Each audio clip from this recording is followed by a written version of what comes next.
Good to go, Joe. Thank you. Joe, the floor is yours. Okay, great. Welcome, everyone, and good evening. The July 12th, 2023 meeting of the Baltimore County Design Review Panel is called to order. I am the chair, Joseph Usafero. We will start with a roll call to account for the members of the panel present on the call.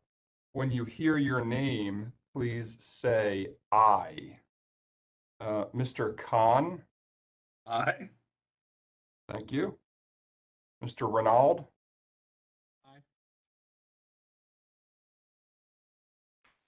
Aye. Thank you. Mr. Sharma? Aye. Thank you. Ms. Sauce? Aye. Thank you. Mr. Stevens? Aye. Thank you. And Ms. Ennis? I don't see Ms. Ennis on the phone. So we will proceed without Ms. Ennis. We do have quorum. And again, my name is Joseph Usafero. Marta, are there any changes to the tentative agenda as published? No, there are no changes, Joe. Thank you. Great, thank you. So we'll now proceed to reviewing the June 14th, 2023 DRP meeting minutes and proceeding forward with a motion. So panelists, in the July 5th, 2023 email that you all received, you received draft minutes of the June 14th, 2023 DRP meeting.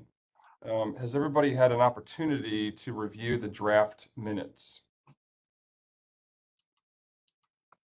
Hearing no comments, I'll take that as confirmation of your review.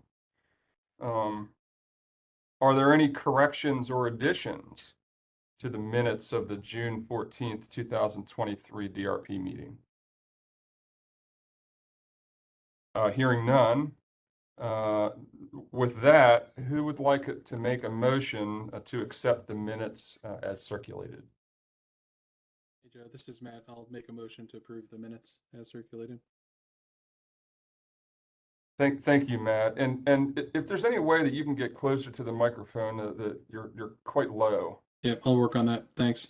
Yeah, that's even better. Thank you. So I'll there's second a the motion. motion. Great. Was that Mr. Khan? Yes. Thank you very much. All in favor, say aye. Aye. Aye. Aye. Any opposed to the motion? Great, the motion carries. Thank you very much. So it's my job to read an opening statement for the DRP. So if you could sit back and relax, it'll take a couple minutes for me to get through this. Thank you very much. So the Design Review Panel, Title 4, Subtitle 2, Part 1, Sections 32.4.203 and 204 established the Design Review Panel with the acronym DRP. The DRP was established to encourage design excellence and shall act in a consulting and advisory capacity to the agencies involved in the process for reviewing development plans. The objectives for the DRP's assessment include spatial, visual, and functional relationship to the topographical characteristics, the natural and built features of the site, as well as the surrounding features of the site, visual and functional integration of streetscapes, pedestrian pathways, playgrounds, recreational amenities and parks, streets and sidewalks are laid out in a safe and convenient manner, and parking is a positive design element. Building, parking garages, and other structures are spatially and visually integrated and suitable to their surroundings in proportion, massing, and types of materials and colors, signage, and other elements of urban design. And plant materials are selected and cited to define the site, provide a theme, frame of view, enhance architecture and street character, improve microclimate, provide transition between dissimilar uses, screen objectionable views and uses, and reduce noise levels and glare. In carrying out its duties, the DRP utilizes the guidelines, plans, and architectural principles in the Comprehensive Manual of Development Policies and/or Master Plan, as well as other guidelines and regulations adopted into law.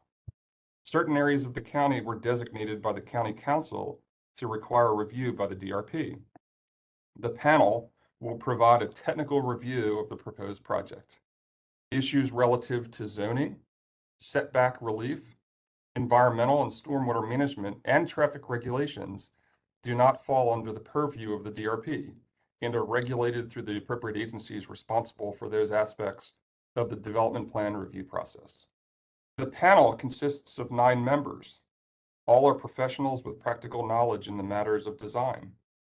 For purposes in making recommendations on a particular project, 3 members shall constitute a quorum.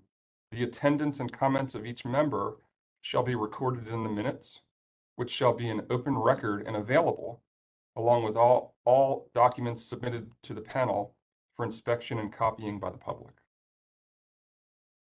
There will be an opportunity for the community to offer comments and suggestions at the conclusion of the applicant's presentation. These comments will also be included in the written record of the meeting. When a speaker is called up to speak, please keep your comments focused on design perspectives within your allotted 2 minutes of time. If you are speaking on behalf of a community group, you will get 5 minutes of time. At the conclusion of the meeting, the Department of Planning will sum up the recommendations of the panel before a motion for a vote is suggested. Recent legislation has changed the panel's recommendations to be advisory on the hearing officer and the various county agencies, unless the hearing officer or agencies find that the panel's actions constitute an abuse of its discretion or are unsupported by the documentation and evidence presented. Disposition of the plan will be determined as either approved with conditions, or additional review with a second meeting is required. So that's my opening statement. Thank you very much for bearing with me. Let's proceed to the agenda, which is on the screen. The first item on the agenda is 1014 Taylor Avenue, Popeyes, in the Loch Raven Hillendale Commercial District. The second item is 825 Delaney Valley Road, Fogo de Chao, DT Towson District Commercial Review. And the third item is 714 Delaney Valley Road, Bank of America, DT Towson District Commercial Review. So let's go ahead and move on to the first item on the agenda, 1014 Taylor Avenue, Popeyes in the Loch Raven Hillendale Commercial Review. Presenter, please introduce yourself, and the floor is yours. Good evening, everybody. Chair Yusufera, how are you this evening? Doing fine. My name's Matt Bishop. I'm with Kimley Horn and Associates in our Towson office. I have with me this evening Robert Gamaldi, who is the architect, and stuck in traffic is our client with PN Restaurants, Lauren Ben Bassett.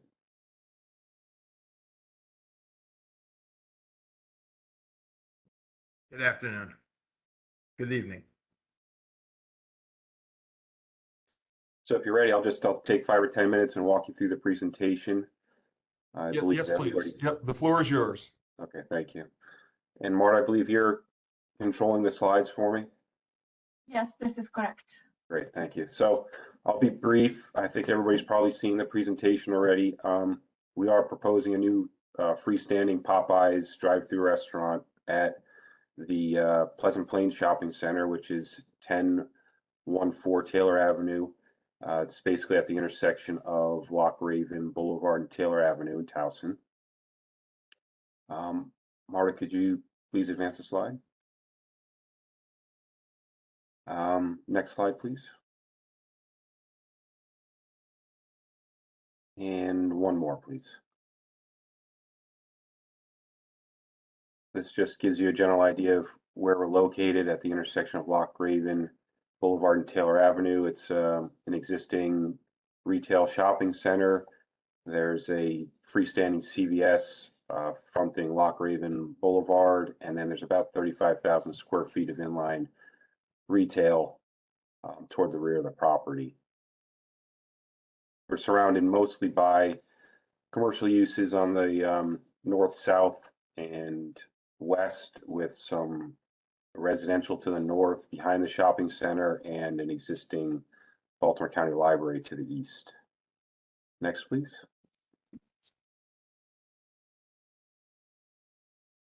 And what we're showing here is the location where we're proposing the new Popeyes restaurant. It's in the southeast corner of the existing parking lot. As you can see from this aerial photograph, the parking lot is fairly underutilized. So we don't think that this new addition will have any negative impacts on the parking needs of the shopping center. Next, please. And we just included some photographs of the existing shopping center and surrounding built environment. So this is a view from Taylor Avenue at one of the existing access points, which we intend to reuse or utilize. Next. And kind of a closer up picture of some of the users that are in the space, some of the materials that are used in the existing building. Next, please. Next, please. This is a space that's basically directly behind where the new restaurant will be located. Next, please. This is the CVS that I mentioned. That's on the, I guess, northwest side of the property, closest to Loch Raven Boulevard. Next. And at the hard corner of Loch Raven and Taylor, there's an existing gas station. That's off our property. Next, please. And directly across the street from our site, we have a Burger King and another shopping center. Next, please. So the site is zoned BLCCC, and as I mentioned, to the north there are some townhomes in the DR10-5 and the existing library to the east in the DR3-5 zone. Next, please. This is our site plan. It's hard to read the text, so if you could just proceed to the next slide, please. All right, so this is our site plan with some color put on it and some preliminary landscaping. As I mentioned before, we're looking to reutilize or reuse the two existing entrance points off of Taylor Avenue and also the existing entrance that's off of Loch Raven Boulevard on the northwest side of the plan. It's pretty standard. We have a 2,500 square foot freestanding restaurant with a double drive-through lane. You come in on either side of the site, go up to the back side and come in, or in the one of the front two travel aisles there and get into the circulation. It's a little difficult because we have 18 feet of grade change, which may be hard to see on some of the aerials and the site photos we had, but the site falls from plan northwest to southeast quite a bit. So we played with several orientations throughout the site, trying to get the grading to work best and the circulation and to minimize parking impacts. And this is the best solution that we came up with. We do have a retaining wall on the south and east corners so that we can get the pad as flat as possible. We have pushed it back from the road so that we have enough room for a landscape strip. There is overhead utility lines, but I think we've pushed everything back far enough that we can get some smaller trees, plenty of shrubs to help screen the parking and the retaining wall in that area. There are no street trees or no streetscape anywhere along the frontage yet, so this will be an improvement for that overall condition. We do have some pedestrian circulation around the building. We have ADA spaces connecting to the front of the building. There were some comments from the planning department to add more connectivity to the existing shopping center. We can look at that. And then we, as I mentioned, we started to do a preliminary landscape plan, did some of the calculations. This should meet the at least the minimum Baltimore County landscape manner requirements. Okay, next, please. This is the standard Popeyes brand wayfinding, signage, height delimiter, order boards. Next, please. There will be a trash enclosure. This is the detail for that. We're looking at a split face block wall with a composite wood gates on it. And there are notes called out to have these materials color and form match those of the proposed building, which we'll get into in a few minutes. Next, please. As I mentioned, we do need a retaining wall, so we've picked out a stone material or a CMU material that would complement the trash enclosure and the materials used in the building, which we'll show you in a few minutes. Next, please. And Robert, if you don't mind, I think I'll turn the architecture discussion over to you so you can point out some of the features of the building. Excuse me, absolutely. What you're looking at here is actually photographs of one of the test buildings when they were developing the prototype. And this is the newest and latest, greatest of Popeyes. And if you guys are familiar with the brand at all, the building used to be a bright as the sun yellow building that was pretty tough to tell anybody about its beauty. This building is very much so a more modern, sophisticated building. It displays the dining room very well. It has a mixed feature of materials on it. And again, this isn't the exact building, but this is for the most part the same 2124. That's their prototype number building. And as far as for color and texture, this is what you're seeing. If you go to the next page, please. This is zoomed into another feature. This is a part of the drive-through feature, which shows the Nichiha panel, simulated wood below, the orange canopy, and the Popeyes sign above on an EFIS panel. You could go to the next. And our drawings will show the exact elevations with the exact signage that we're looking for. But again, these are the same as the ones that you just saw, but individual. This is, as it says, south facing to Taylor Avenue. That is the dining room, the non-drive-through side entrance, and the front of the building. Next, please. This is the opposite corner of that, the drive-through side corner with the front elevation and the drive-through side elevation. Again, the Nichiha panels at the drive-through element with the EFIS behind it. The the wood members at the corner with the chicken emblem on it. Again, the Popeyes up on the top on the brick, and the canopies over the front windows. Next, please. This is straight on to the front with the same elements that we spoke about. Next, please. This is our exact footprint with the exact dimensions of the building. Next, please. That's the dimension plan. Keep going. And these are our actual elevations of the building. So again, this is a black and white version versus the rendered and photographed images. The top is the drive-through side of the building. In the middle, the left-hand side is the front elevation. The right-hand side is the rear elevation.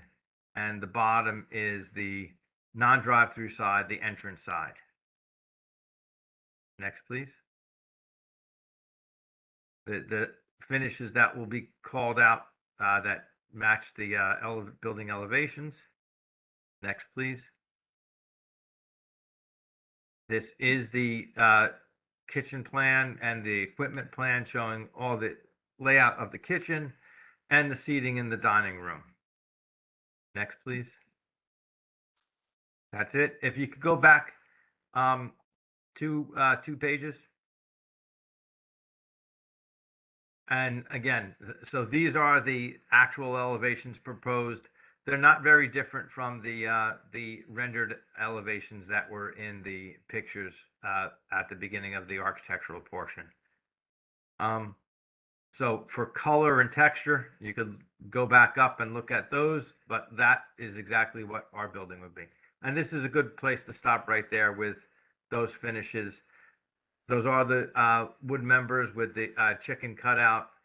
The Popeyes is on the weathered white brick up in the front. The Popeyes colors are the teal and the orange, the teal being the canopy at the front, the orange being the canopy at the drive-through. That chicken sign that you see over to the left-hand side, that is not proposed for this location. It is a drive-through sign, but we didn't think it was appropriate, nor did we have the location for it. So we're definitely not doing that freestanding chicken sign in the parking lot. I think that covers it. Okay, thank you very much for your presentation to the applicant, Mr. Bishop, and I didn't catch Robert's last name. Sorry, Robert Grimaldi. Great, thank you. Okay. At this time, the floor will be open to any public input or feedback from the community. Just to reiterate, if you're representing a community group, you'll have 5 minutes to speak. Those who do not represent a community group will have 2 minutes to speak. Marta, Brett, are there any speakers from the public who wish to speak for this project? Joe, I don't see anyone on my end, but let me check with Brett. Brett or Jen, do we have anyone who requested to speak? Yes, I don't see anyone in the chat on my end. I have no one up to sign up to speak either. Okay, so there are no speakers requested to speak for this project, Joe. Okay, thanks, Marta, for confirming. Since there are no speakers from the public, the public comment period for this agenda item has closed. So we'll now proceed to the Department of Planning staff report. Marta, would you please read the staff report? Thank you, Joe. So as always, we prepared our staff report based on comprehensive manual of development policies. And in this particular project, Division 3 commercial development within the urban-rural demarcation line, Section B, freestanding building, Baltimore County Master Plan, and Baltimore County Landscape Manual. So in regards to sign design, staff recommends approval of the site design subject to the following condition. There is just one condition for the site design. Provide a detailed site plan, show existing sidewalks, dimensions, curb and gutters, and pedestrian connections throughout the site. Provide details for the west portion of the site where parking is located. Clarify whether the 12 trees in the landscaped islands shown on the plan will be planted. For the form and image, staff recommends approval. In regards to open space and landscape design, staff recommends approval subject to the following conditions. Number 1, provide a detailed landscape plan, a list of all proposed plans, and label them on the plan. Number 2, demonstrate how stormwater management will be addressed. Number 3, demonstrate that there is enough space to plant the proposed street trees along Taylor Avenue and along the southeast side of the site, between the existing sidewalk and the proposed retaining wall, and along the southeast side of the site. Number 4, provide additional landscaping at the top of the proposed retaining wall to screen the view of the parking lot. Number 5, provide more details on the landscape plan for the southeast corner of the site. Number 6, create outdoor sitting area designed for use by occupants or clients per CMDP, Division 3, BC, Open Space 1D and F. Number 7, the dumpster enclosure should match the principal building materials. In regards to streets, parking, and circulation, staff recommends approval subject to the following conditions. Number 1, parking requirement for the shopping center is 442 spaces. With this new development, parking spaces will decrease to 236. The applicant will be filing a request for a variance to permit 236 spaces in lieu of the required 442. The proposed number two, the proposed landscaping should be used to screen the view of parked cars. Provide additional landscaping at the top of the proposed retaining wall to screen the view of the parking lot. Number two, there is number error, but the next condition is per CMDP Division 3 BB1A, the building should be situated to allow pedestrian connection to the site and adjacent sidewalks. Provide a connectivity diagram to demonstrate that this requirement is met. And the last condition, provide bike racks near the proposed building per CMDP Division 3 BD1F. In regard to signage and lighting, staff recommends approval, subject to the one condition. Provide a detailed plan, a label on the plan. Provide a detailed plan and label on the plan all proposed signs and all directional signs to demonstrate the proposed circulation. And in terms of architectural design, staff recommends approval of the architectural design subject to the following condition. The footprint of the building and the site plan should match the proposed architectural elevations. And this concludes our staff report for this project. Thank you, Joe. Great. Thanks, Marta, for reviewing the staff report.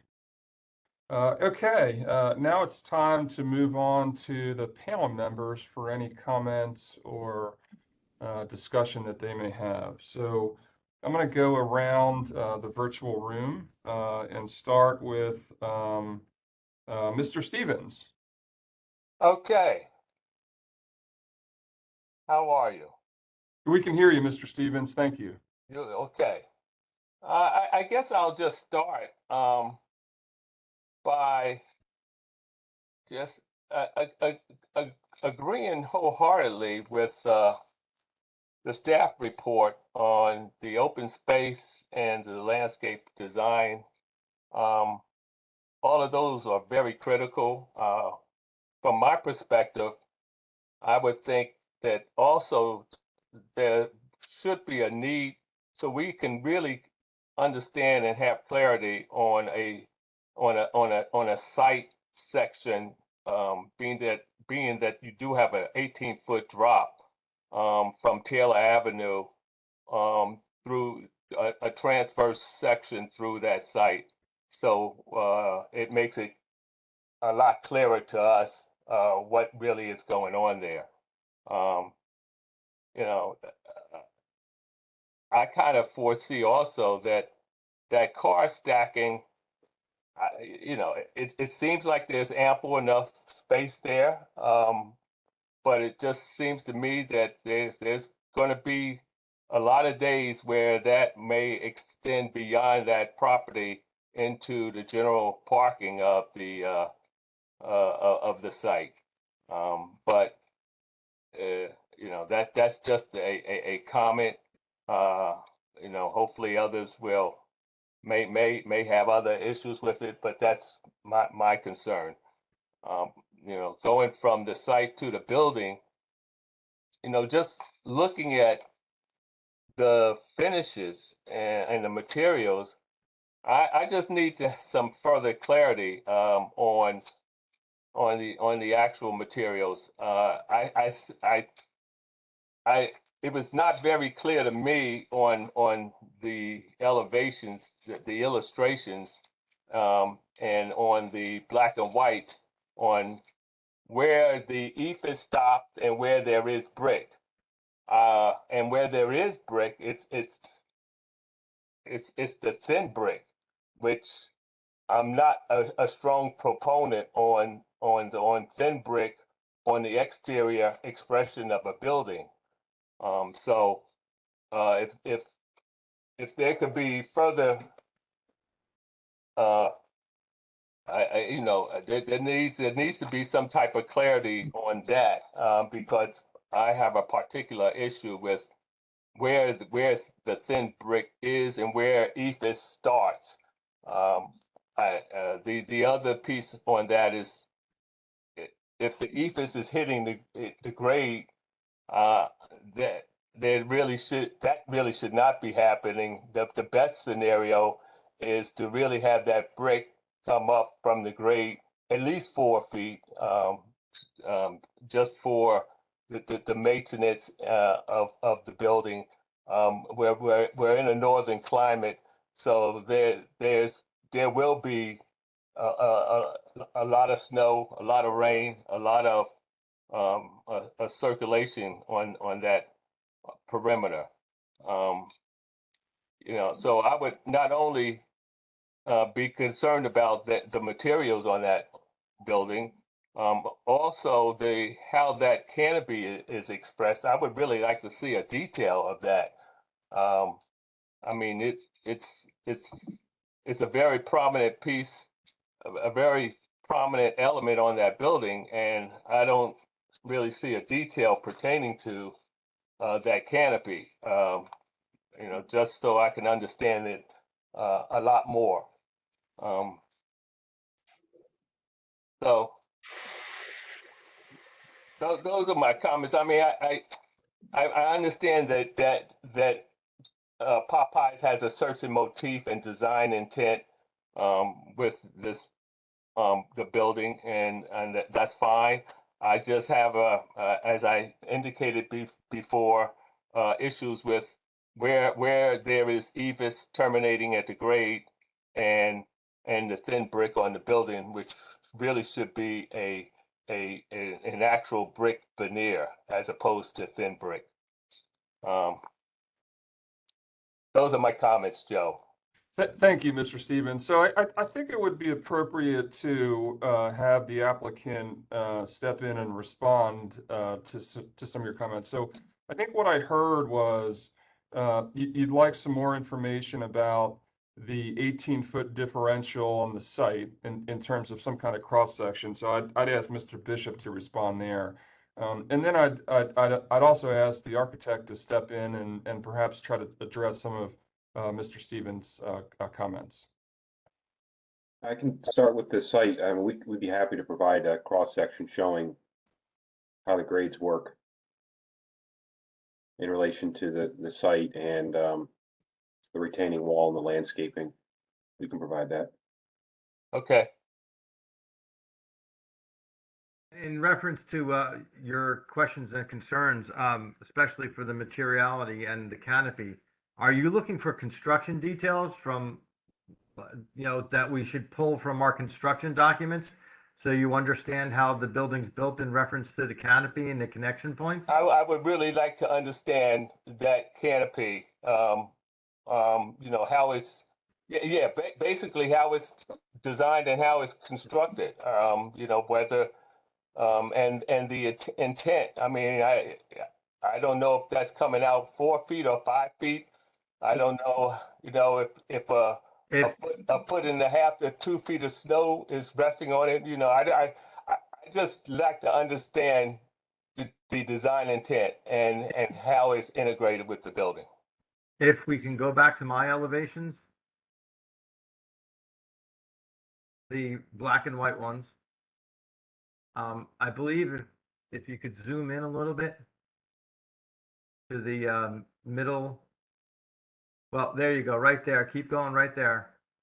It shows you the projection right there of 3 feet. And unlike the test building, I am showing the tiebacks back to the building. So I have a 3-foot projection at the drive-through with a tieback, which I understand from the imagery that you first saw on the colored rendering. You didn't see any of the tiebacks, but this has them, and it's a standard detail. If it's the board's pleasure, we'll add the construction detail onto a resubmission. We've built this building before, so they are part of the construction details, and I'll be certainly happy to share them with you. Yeah. Okay. It would be nice to understand the if it's like 5 feet, 6 feet, 8 feet? Well, one no, foot? it shows it right there. If whoever's operating it says it right there, 3 feet, right above it. No, I'm talking about the actual support bar from the building to the canopy. Is it 6 feet, 8 feet, 10 feet on center? So you detail. Okay, no. You can see it in the other elevation. Okay. If you zoom back out, and if you zoom into the front door,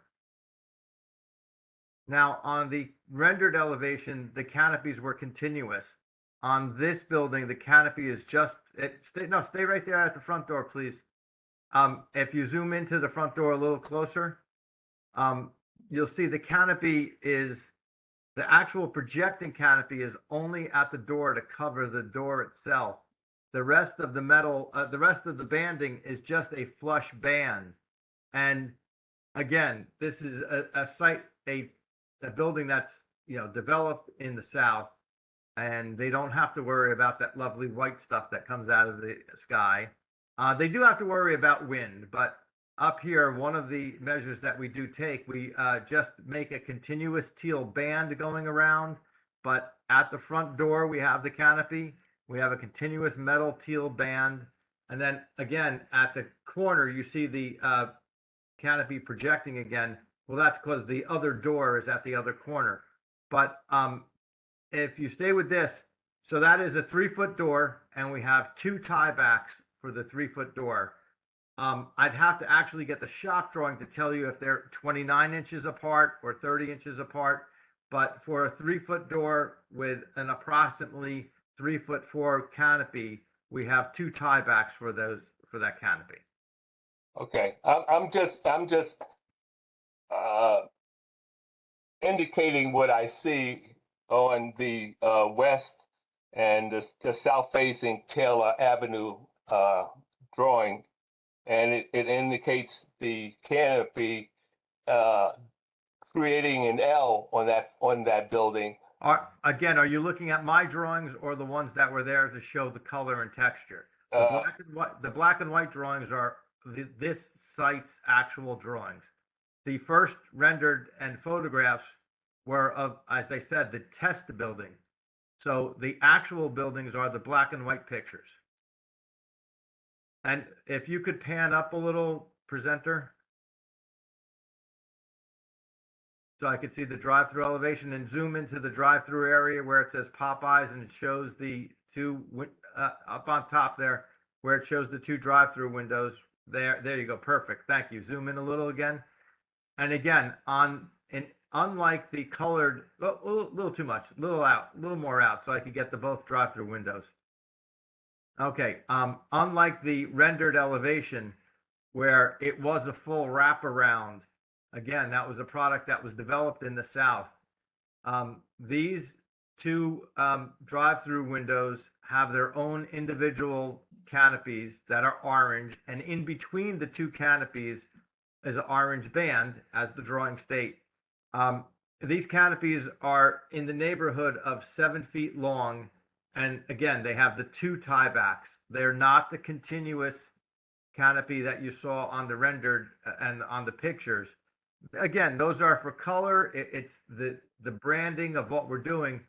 On this drawing, we have the actual. Your questions are very valid, and because we all know what the snow can do up here. Yeah. But these are only approximately 7 feet long, and they have 2 tiebacks. The wall is structured to support these canopies. Okay.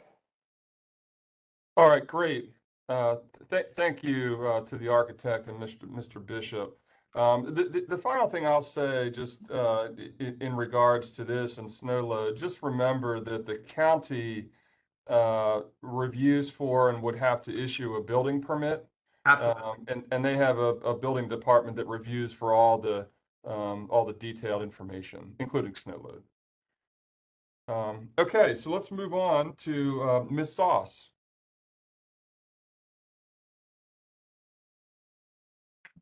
Yes, good evening. I agree with the staff review comments for landscaping. I'd like to see the landscape material in its final location. Are you adding, I was questioning if you're adding in all those islands to the left of the site. It looks pretty bleak from the Google map view that I've seen. And also, is there additional lighting? Is there a photometric study? It looks like you're probably going to be taking out one of the existing light poles to construct the Popeyes. So just want to make sure that there's adequate lighting and safety in this area. Yeah, thank you, Ms. Sauce. Mr. Bishop, would you like to address that? Yeah, I'd be happy to. So the middle entrance, which is the one furthest to the left on this plan, those trees are existing.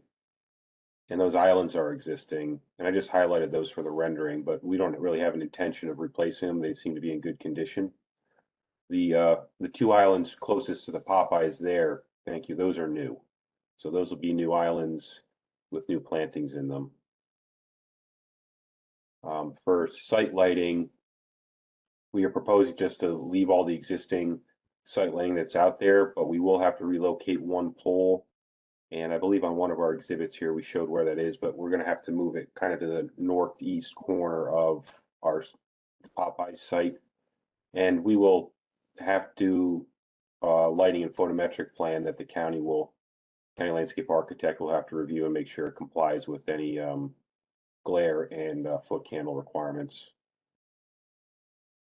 But other than that, we're not proposing any additional site lighting at this time. The parking lot's pretty well lit. Sounds good. Thank you. Great, thanks, Ms. Sauce. How about Mr. Sharma? So I concur with the staff report. I have only one question. I see the angle parking and how they're going to circulate. The angle parking is an existing feature of the property. I think they have two-way circulation. It's an interesting setup, but that's how it's been for decades, and we're not really proposing to change the angle of any of the existing parking. I see a problem in circulation. I don't see marking either. The markings on the angle parking? Yeah, the entrance and how they're going to circulate, where they're going to Yeah, I don't believe there's any pavement markings for directional signage out there right now. We would provide some on the actual Popeyes site for wayfinding once you get onto the property, but maybe we should consider additional striping as you enter the site. And I'm sure we'd have some additional wayfinding signage to get people into the drive-through lane as well.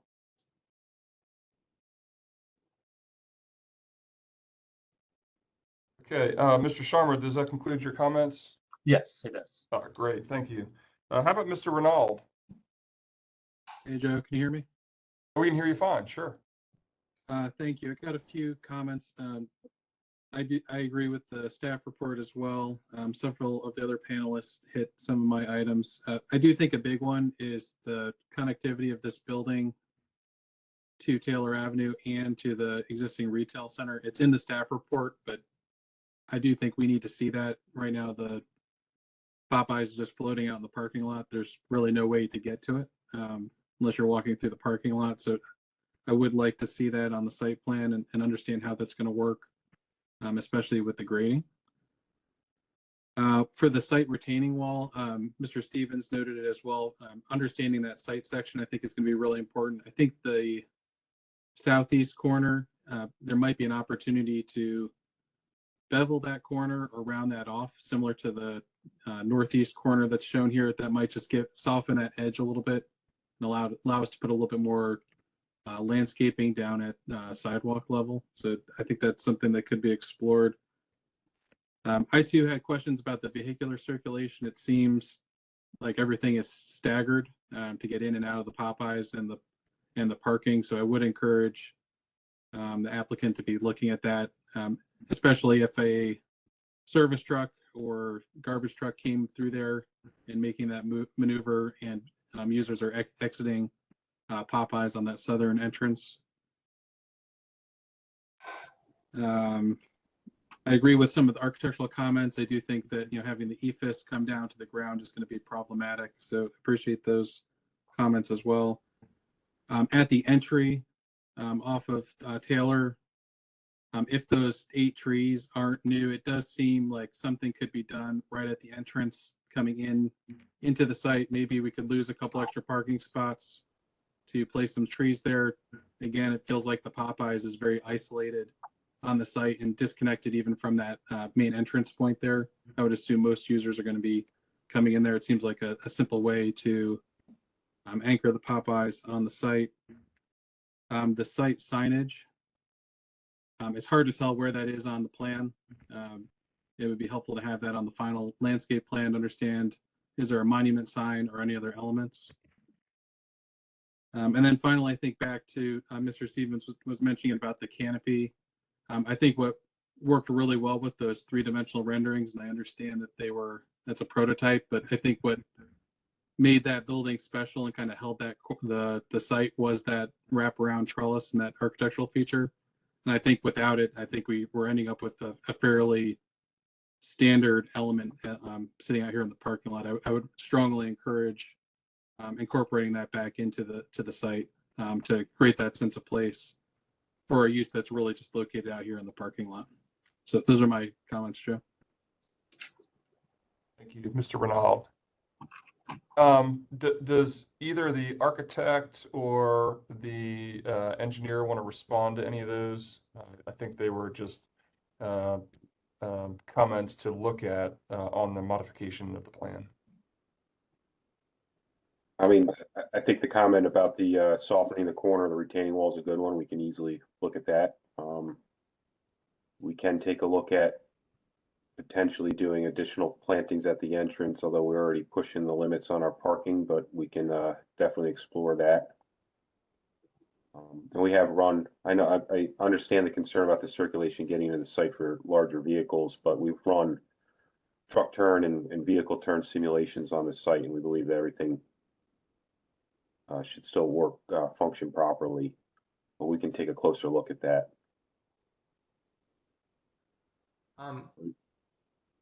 Sorry, Matt, are you done? Yeah, I think that was it from and then I mentioned earlier the pedestrian connectivity. I do recall seeing that in the staff report, so we're going to look a little bit closer about making better connectivity to the sidewalk and Taylor up to the existing building. Thank you very much. And in reference to the additional comments in reference to the architecture, we can add a wainscoting to the bottom of the building if it's the board's desire. It'll match in color this as the same as the white EFIS. It'll be the white brick, but we could change it out to be the brick for that first lower 4 feet, as they referenced. I think 4 feet might be a little much. I typically, when we've done that, when we've been asked to do that, it's usually in the neighborhood of somewhere between 30 and 36 inches, just because that's how it breaks out well around on the side of the building. In reference to incorporating the wraparound canopy, if it's the desire, we can come up with a custom one. What we do in that situation when we have that request is, if you go back to the rendered elevation where those canopies keep going up one or two more. Yeah, there, that's perfect. What we'll do, if you see in the horizontal parts of that canopy, there's fins in there. Again, we are in the Northeast, mid-Atlantic Northeast. We do get snow. We take the fins out. So we could still have the projecting canopy. There'll obviously still be support members, but the continuous fins in there will be taken out because, again, I do remember when we were doing work for a different client about 6 years ago. I was at National Harbor when you guys had a very bad storm and they had a lot of open grate canopies like this. Well, all those fins over at National Harbor were popping all over the place. So again, in areas where we have chances of the snow buildup, we take the fins out. We can still do the projecting canopies if it's such desired, but we would take the fins out. So just because, again, it's a structural component that, and it's a safety component to make sure that we don't have an issue with the building. So we can definitely address both of the items that were brought up. Excellent. Thank you very much. The one thing I'd just like to say in reference to the staff report, the question about the dumpster area being the same material as the building, I would only ask the board consider it's going to be the same color, but as far as materiality, it's a concrete block building rather than a combination of ephes and brick. The concrete block will stand up the test of time for the dumpster enclosure much better than the other building materials, but they will be the same color. Okay, thank you very much. Let's go to Mr. Khan. If Mr. Khan's out there, it's your turn. Yes, well, I've been following this pretty carefully. I think that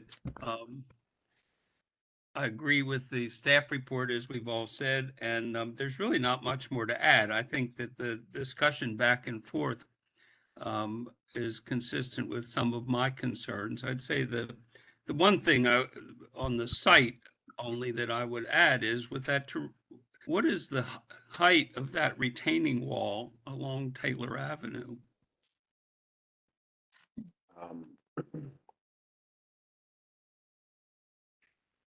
About 10 feet, 9 feet. Above the street grade? Above the entrance. So there's a couple, let's see, 370, it's 8 feet, 8.45 feet. I guess the concern is what we've shared, but I think you need to study that pretty hard, is what is the pedestrian access to that from the east as well, where you really, if you happen to park on those parking spots on the east, that you really need to walk all the way around the side of the building and to get onto the Popeyes building itself. So I think we need to look at that pretty carefully and see if there's some way that we can get really better pedestrian access. Obviously, handicap access is by foot doesn't work very easily, but I think people parking and getting onto this site is a real concern. Otherwise, I agree really with everything, and I appreciate the architect offering some options to what's been drawn, which I think will really improve the project. So thank you, Mr. Khan. And from my side, many of the comments have been said, so I'm not going to repeat any, but I do have just one question to Mr. Bishop. So if I'm looking at the dumpster, if the trash truck comes into the site and accesses the dumpster, how do they get out with the drive-through canopies that are currently shown on the site plan? Now they'd have to back out. Okay. Yeah, we've looked at that, and we've looked at some other alternatives for the trash location, but that's kind of where it settled. Okay. So it's a full reverse movement throughout. Okay. It is, yeah. Thank you. Okay, so that concludes the panel's comments. If I could, I'd like to ask one of my panelists to make a motion on the project.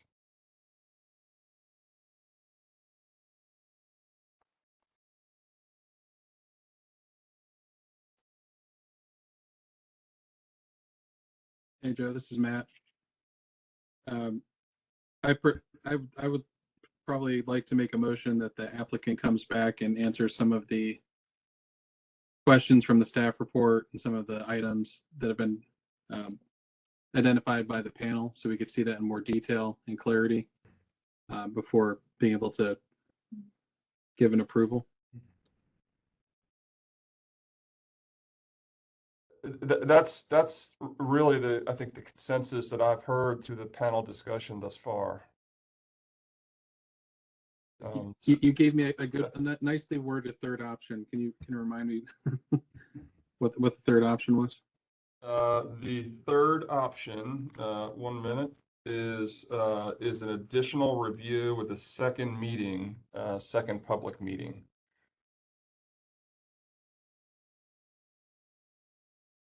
Thank you. So I would like to make a motion that the applicant, that the project comes back for an additional review with a second public meeting to garner an approval from the design review panel.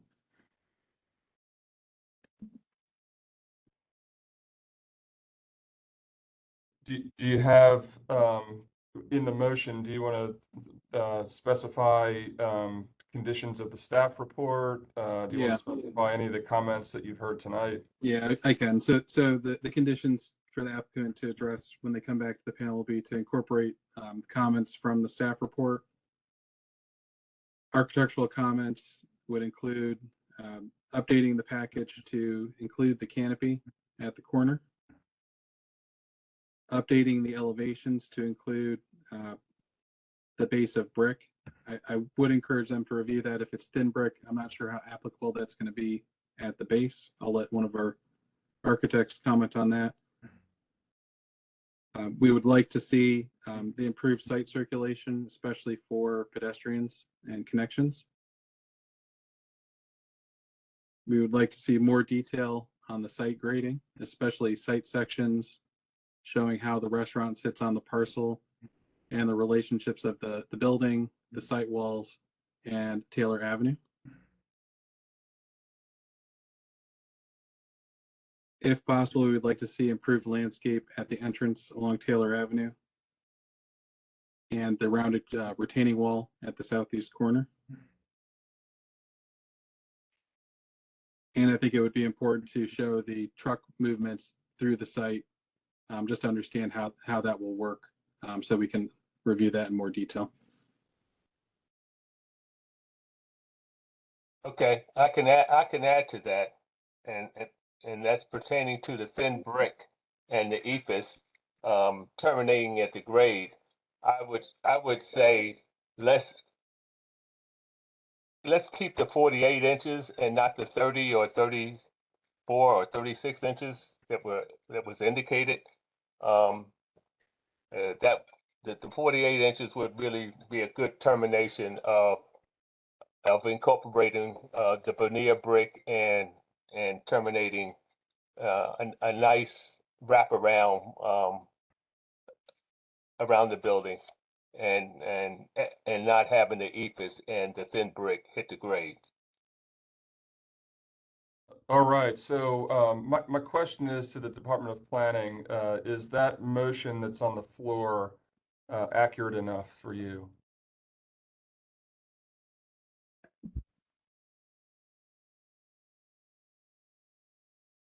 Joe, it is accurate to me.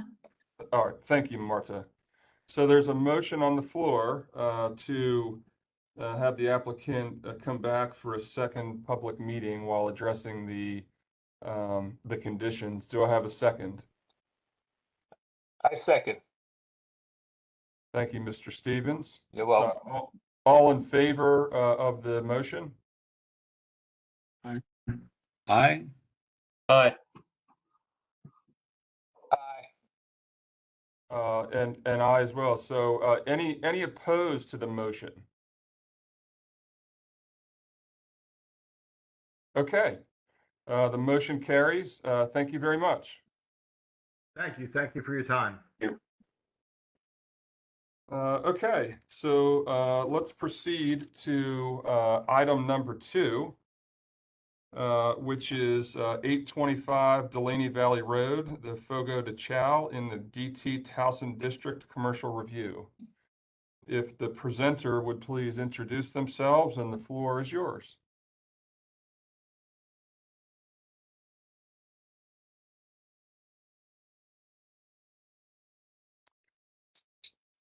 is the presenter available? Yes, sir. My name is Great. Brian Nebel. I'm with Consolidated Development Services, representing Fogo de Chaux as the applicant for this design review proposal. My role in the project is to hopefully obtain this design review panel approval, as well as subsequent construction permits for the actual restaurant conversion. Also attending with me this evening is Mr. Joe Abruzzi, who is the Chief Development Officer for Fogo de Chaux, Cal Young from Harrison Architects, and also, last but not least, Brian Horsey and Chris Schnuff from Brookfield Properties, representing the mall ownership.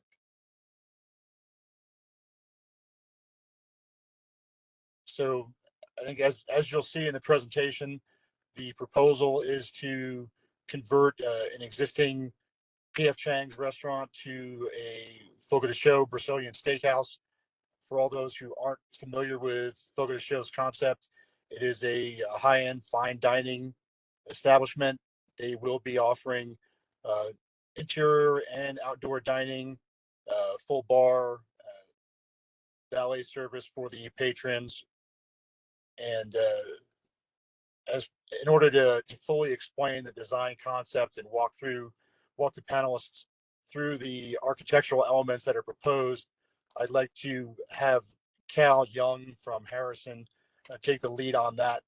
Again, we do have representatives from Fogo de Chaux if we have any operational questions, and from the mall ownership, because we will want to touch on some of the exterior site modification elements that have been commented on by staff as part of the staff report.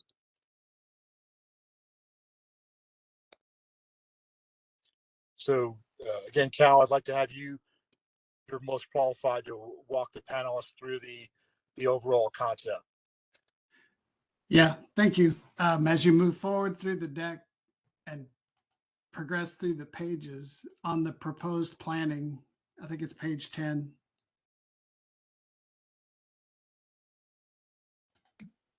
Or maybe even page 11, shows the concept for the restaurant, and we can walk through what the customer journey is on page 10. We'll come back to these on the exterior. Martel, you need to scroll backwards to page 10.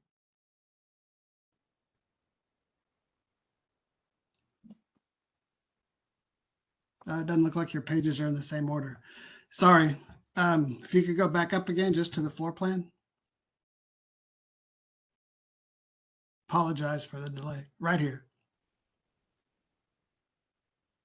So coming in off the street on the left, I don't have a cursor, but the front doors are right to the 9 o'clock position, right where the cursor is. You come on into the restaurant, and to your right is the bar location, and looking straight ahead in front of you are the grills for the meat for the churrasco grill. And then the dining space is laid out in front that you see from the front door, between the grill and the front door. And then the tower on the left is opened up with these settees, and then it walks on out into an enclosed new patio. And that new patio designated is the only new construction. The rest is just the renovation of the old P.F. Chang's facades. So if we go to the existing photographs,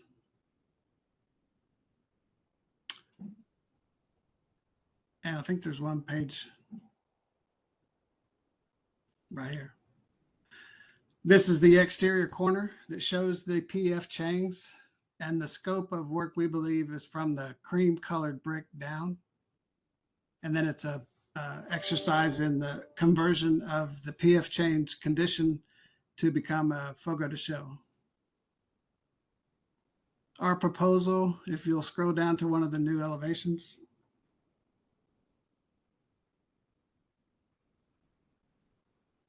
Right here. This is looking at the front door entry off the sidewalk. Our proposal is just to paint the upper white, the upper brick I think it's a CMU, paint it white. And then on the tower element itself, where we're creating the new patio, that's a glass storefront system, segmented. And then it has backlit Moz panels above that are in a bronze color with a warm glow. A new roof put on top of that new section of the patio only. And then the existing facade on the curve and the existing facade over this tower where you see the Fogo de Show sign, that is just reclad with a product called Not Wood. And then the block below it that was existing, that's painted a charcoal color. So very much using what was there before and not really changing it physically, just dressing it up, applying Fogo de Show's signage, outdoor patio furniture, umbrellas, some planters, and some exterior lighting. Scroll to the next view. These views just walk on around the corner, showing the new enclosed patio space and then the proposed lighting levels for the evening views. The slotted system above is more of the pre-engineered wood on a slot system, and then a vine landscaping look, vine growing down from the top of it. You want to go to the next view? This is the corner view, looking down both sidewalks. And then next view. Street side. This patio was not used. I think it was a previous patio. We only kept the outdoor patio on the other street side.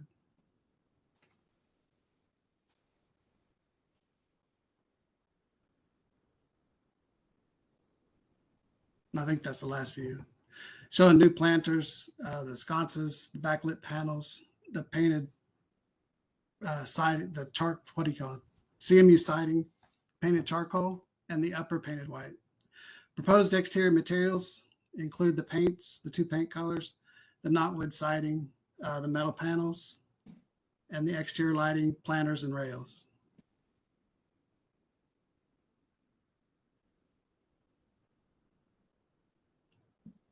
Presentation goes further into presenting the signage and the sign locations. This is the true elevation, one corner, true elevation the north side.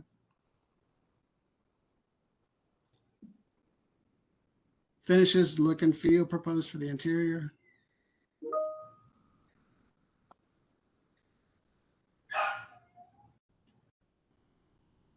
Wall sections.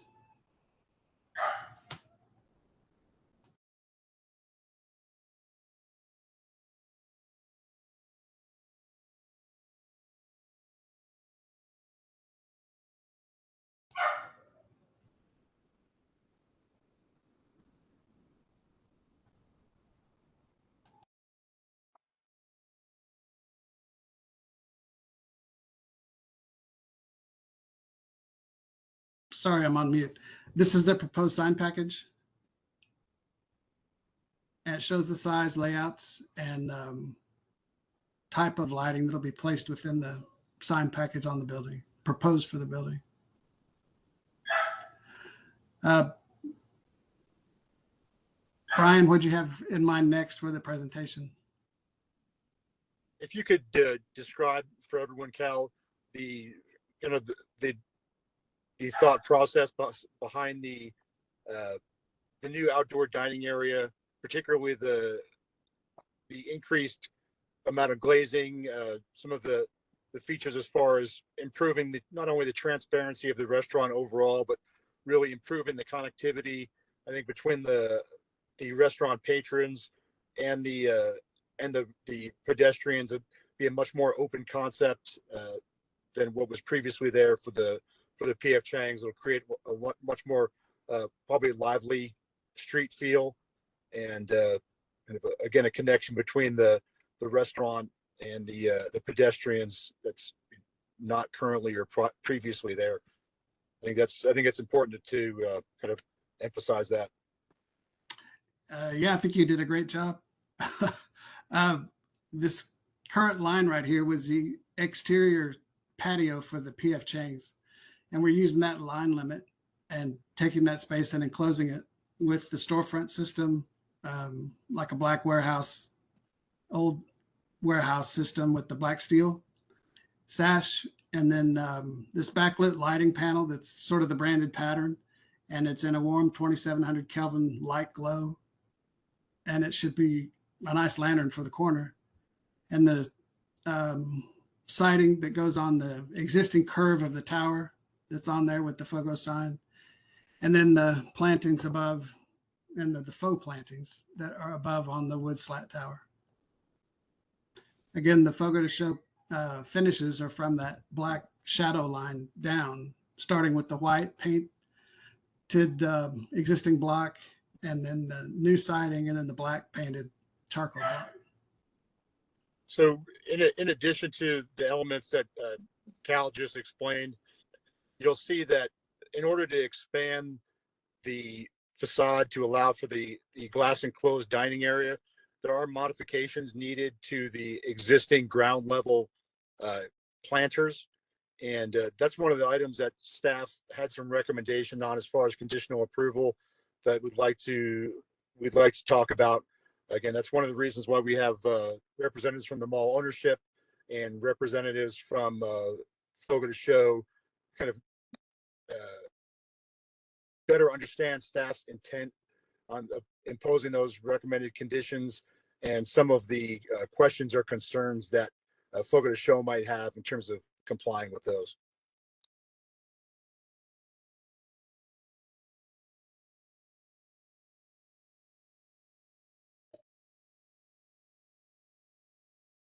So I guess I would direct the question to Marta as our planner, if there could be a little bit more explanation as to the thought process behind the comment about removing some of the existing planters, and then these recommendation for the alternative new plantings around that rounded facade area.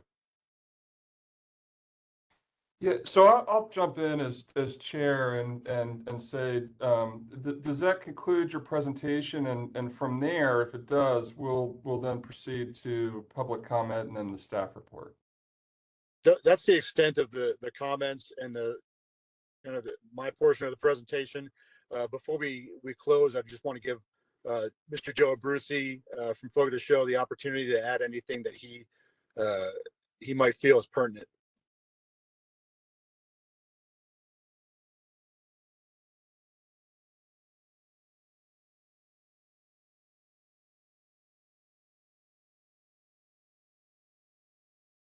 Marta, he's in as a panelist. You may have to promote him. Yeah. I mean, he's in as an attendee. Yeah, thanks, Jennifer. Sorry. I'm looking right now. Joe Abruzzi. Okay, he's a panelist now. Okay, great. There we go. I'm over here thinking, how am I going to speak to this group because I can't unmute myself. So thank you for promoting me to the panelists. Joe Abruzzi, would you just get a little bit closer to the microphone? It's a little tough to hear you. Sure. Can you hear me better now? Yeah, that's better. Thank you. Okay. Thank you. I said I was sitting here thinking, how am I going to speak because I can't unmute myself? But thank you for promoting me to a panelist. We appreciate the opportunity to present to this group, and we're very excited about this community and this project. We think what we've done to the exterior of the building completely beautified it, removing those two large horses and creating something very beautiful for Towson. Again, the staff's comments were minimal. The only thing that we wanted to discuss with this panel is those landscaping planters that are existing in the sidewalks. Their recommendation was to remove those. I suppose it can be done. I think it would be a mall issue from the Brookfield group, but there is one planter that I want to point out that really isn't clear on the drawings, but it's around a light pole or a traffic signal pole, and there's a crosswalk, I guess, button where you would push the button to cross the walk. That's a different style planter, a little bit smaller, that I would recommend we just wouldn't even consider removing that one.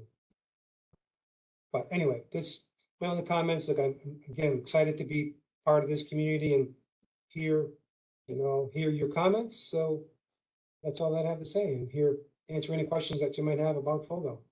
Okay, well, thank you very much to the development team. So at this time, the floor will be open to any public comments. 2 minutes each or 5 minutes for a community group. Marta, has anybody signed up to speak? I don't have anyone on my end, Joe, but let me check with Brett and Jen. Brett, Jen, do we have anyone who would like to speak? No one's in the chat. Okay, No. looks like we don't have anyone.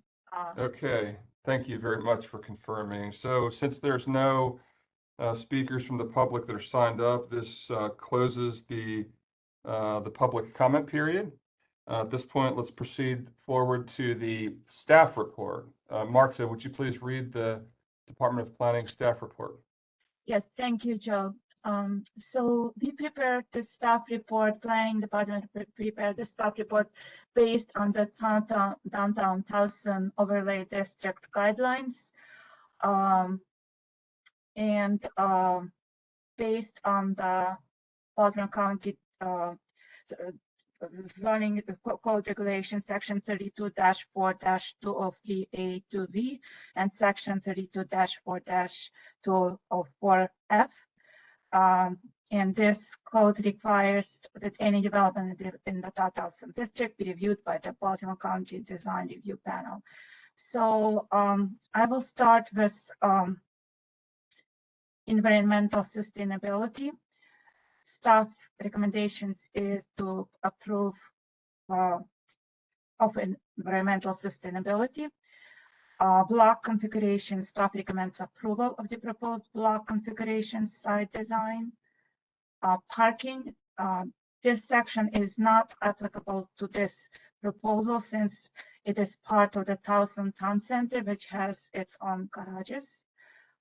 In regards to downtown open space, staff recommends approval of the proposed open space subject to the following conditions.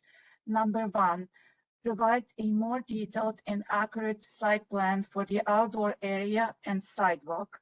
Show dimensions, colors, and materials. Clearly indicate on the plan existing and new pavement. Number 2, for better pedestrian circulation, remove the existing outdoor planting areas located around the extended indoor patio and provide new planting areas or outdoor planters around the patio, similar to the existing planters currently located near the existing entrance. See below for your reference in green shown proposed location for the planting areas or outdoor planters. Number 3, provide bike racks on the street level. In regards to building principles architecture, staff recommends approval. In regards to building materials, staff recommends approval subject to the following condition.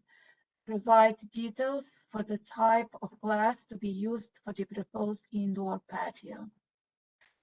In regards to lighting, staff recommends approval. And in regards to signage, staff recommends approval. And this concludes our staff report. Thank you, Joe. Okay, thank you very much, Marta. Joe? Yes. Jennifer, if I could just make a point of clarification, since it seems to have been brought up already by the applicants regarding these planters out at the corner. And while we recognize that it's really not the applicant's responsibility, it's more the mall property, because they're extending the interior out, it's causing these planters to become, there's some severe pedestrian pinch points. And these lipped planted areas were done in the early 90s throughout Towson. And where opportunities have been coming up, we have been trying to remedy those trip hazards throughout Towson. So just for the applicant's understanding and for the panel's understanding, I don't think we're really, and we understand there's some coordination that's required with the mall ownership. So, we're just pointing it out that we would like to see somehow this could be worked out. We're not saying it should hold up the project per se, but if some sort of coordination could take place so that we could remedy, as I said, these are recognized these days as tripping hazards. That's kind of why we're bringing it to everybody's attention. Excellent. Thank you, Jennifer, for clarifying. Sure. Before we get to the panel comments, I'm going to turn it back over to the applicant. And somebody asked the question about the planters. Does that address your concern on that? And does that do you understand it further now? Yeah, I think that was very much that was very helpful. The kind of the tripping hazard concern and some of the pinch points weren't entirely clear to us before, so that makes sense. I'm confident we can come up with some sort of a design compromise that will be both safe for pedestrians and I think probably agreeable to both folk of the show and the mall ownership. But I can't speak for everyone, but I do feel like we can come with a solution that's agreeable to everyone. Great. Thank you very much. Okay, we're going to go to the panel discussion now. We're going to go in reverse order from last time. So let's start with Mr. Khan.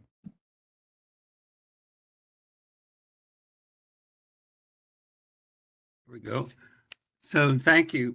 I guess I think once again, I think the staff report has done a very good job of addressing some of the issues that are appropriate here. I think candidly, with respect to resolving what this little discussion about the trip hazard, which I know can be resolved, and I think certainly in the interest of everyone, that I would support this project. I think it's obviously a very, very visible corner, and I think certainly something like this project with the lighting and access at night, et cetera, will be very successful. Excellent. Thank you, Mr. Khan. Mr. Renaud. Hey, Joe, thanks. Yeah, I echo Donald's comments as well. I think this will be a great addition to the corner gateway. I do concur with the staff report. I do think the removal of the planters will greatly improve the corner and open that up. It does feel a bit tight. It does seem like the plan shown does not match the existing site condition. It does look like a traffic arm or something may have come in there. So a portion of that probably would need to remain. But I think the only piece that's missing is, with kind of an important corner, it looks like some of the benches came out of that space. It would be nice to reincorporate some seating around this corner. I could see this being a popular place to sit and wait, if you're waiting for a table. So it'd be nice to have the sense that you could come and sit there, even though you may not. And then finally, just if we're pulling planters out, a lot of care needs to be done to, remove and replace or patch and repair paving material, so we don't end up with something that looks like it's just been stuck back together. So it would just be nice to understand what can be done to keep that corner cohesive while removing the planters. But those are my couple of comments. Thanks, Mr. Renaud. Let's go to Mr. Sharma. Right. So, as Ms. Nugent mentioned about pitch points, the only comment I have that sidewalk should be ADA compliance, which I believe, I'm not sure, it has to be minimum of 5 feet. But looking at these pictures, it doesn't look like it's in compliance. So that's all I have to say. Great, thanks, Mr. Sharma. Let's go to Ms. Sauce. Yes, good evening. Thank you for sharing this project. I think it's well thought out, and I agree with my fellow panelists' comments and the staff recommendations. The more green, the better. As a landscape architect and lighting to set the ambiance, I think it's going to be a great addition to that area. I can't wait to see it built. Thank you. Excellent. Thanks, Ms. Sauce. And Mr. Stevens. Okay, I guess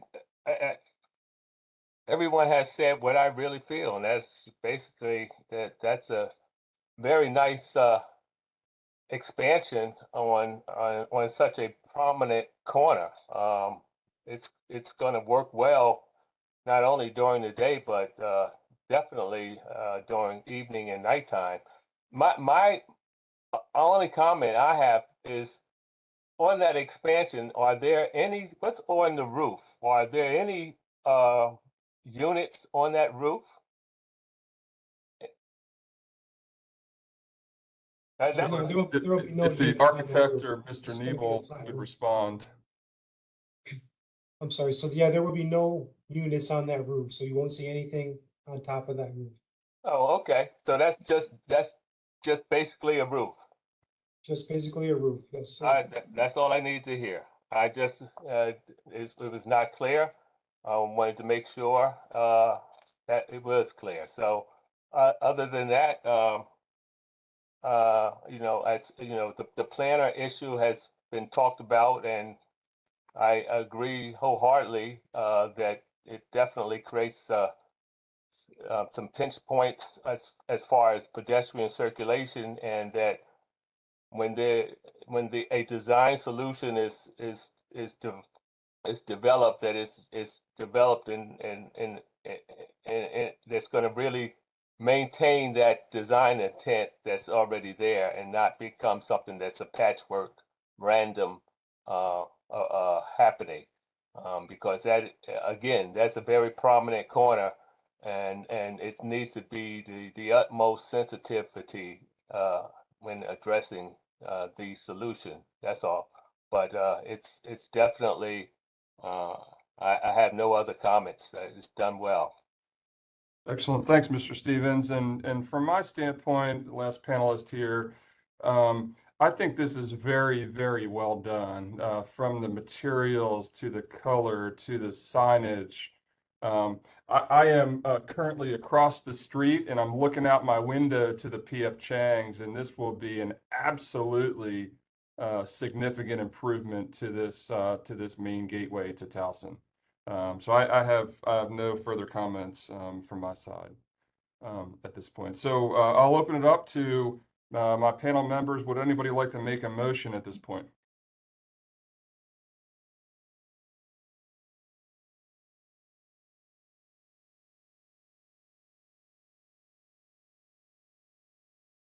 Make a motion that we approve the submission for this project,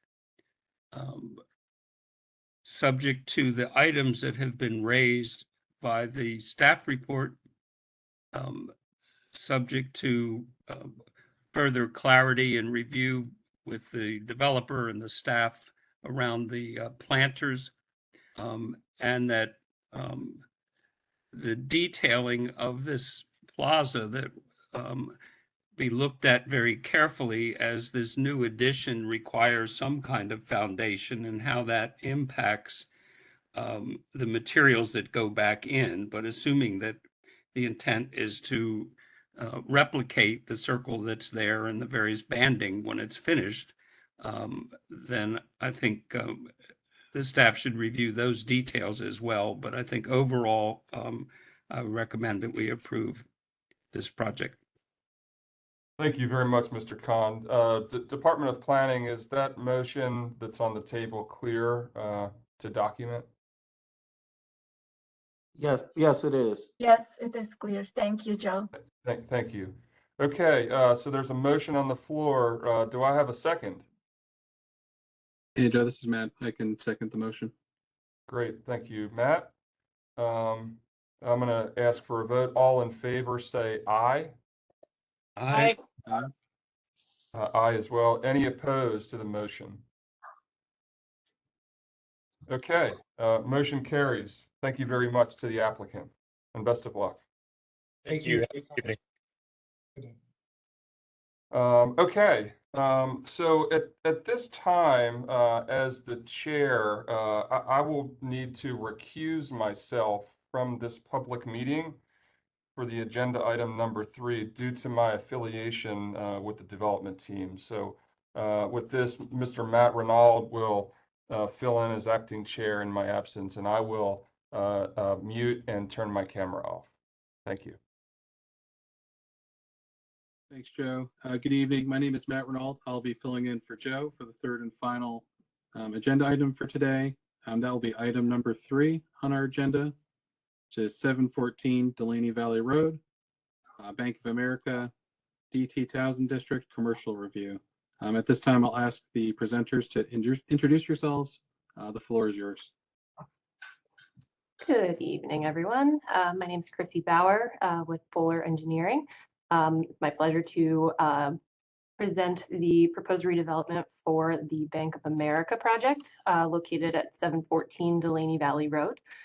Marta, if you could go ahead and flip to slide 5 for me. I will introduce the development team real quick. So again, my name is Chrissy Bauer. I have Joe Burkhart, who's a landscape project manager with Fuller Engineering. We have Lloyd Nurkowitz on the line, who is with CBRE, who also represents the property owner, which is Bank of America. And then we have Melissa Stenokonis with Interior Architects. Then moving on, so this, as mentioned, this property is located on Delaney Valley Road. Apparently, we're all about improving the Delaney Valley corridor this evening. This property is zoned BMDT for downtown Towson, as mentioned. Marta, if you could scroll to slide 6 for me, please. Thank you. This property is located adjacent to the Delaney Plaza Shopping Center, just next to the Prospect Hill Cemetery. As mentioned, located on Delaney Valley Road, it does sit on its own parcel, separate from the Delaney Plaza Center.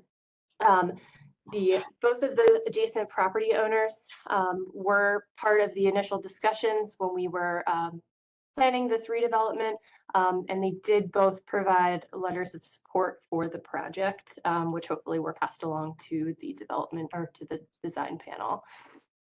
Marta, if you could continue on to the zoning map. As mentioned, this is zone BMDT, downtown Towson. We'll continue on to the photo location map, kind of go through some of these individual photos. Marta, if you could continue on here. Call your attention to a couple items here that we'll see a little bit better when we look at the site plan. But these are the existing conditions. There is an existing retaining wall located at what we're calling the plan west of the existing bank. You'll see there's some various trees and vegetation that do overhang the site right now. I'll also call your attention to photo 4, existing conditions right now. There's a lack of connectivity to the existing center there, no real pedestrian connectivity.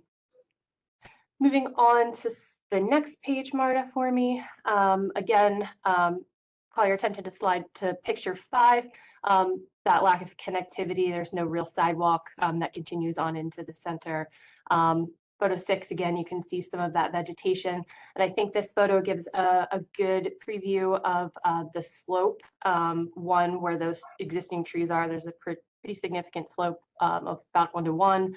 And then the site itself actually has a significant fall, approximately 6 to 8 feet, kind of going from left to right. Photo 8, just call your attention, there is an existing bus stop here in front of the site, and there is currently no seating or anything like that at the front. Marta, we can continue on to the next slide. Not too much to focus on here, but just pointing again to item 12, there's an existing connection to that's the only real connection to the shopping center, which we'll discuss a little bit further as we move on. This slide just shows the existing conditions. There's a pretty small bank building there now, which we'll move on to the next slide and take a look at the proposed site conditions. So we are proposing to redevelop the site with approximately 30, just shy of 3,700 square feet new bank. As mentioned previously, there isn't really any of that site connectivity. So if you look plan east, which is actually the north, but we are adding sidewalk and improving that condition there, increasing pedestrian connectivity and safety. From a parking standpoint, in the downtown Towson area, there is no parking requirement. However, we are providing a total of 17 spaces, which includes one ADA space. If we were to provide parking at Baltimore County Code, it's 3.3 per thousand. So we are providing greater than the 13 required spaces by Baltimore County Code. I'll call your attention to the plan east there too. That area, we did provide some increased landscaping in that area.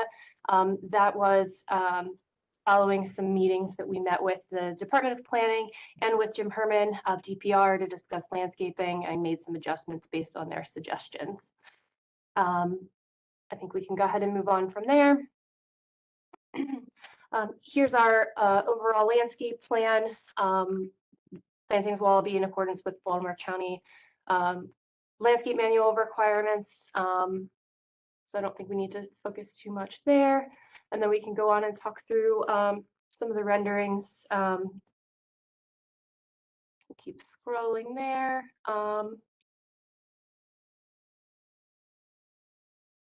Some general renderings of the plantings. One thing I forgot to call your attention to in the site plan, but this is a good one as well. In regards to the bus stop, we are proposing a seat wall in that area to provide a place for people that are utilizing the bus stop to have a place to rest based on the existing sidewalk conditions.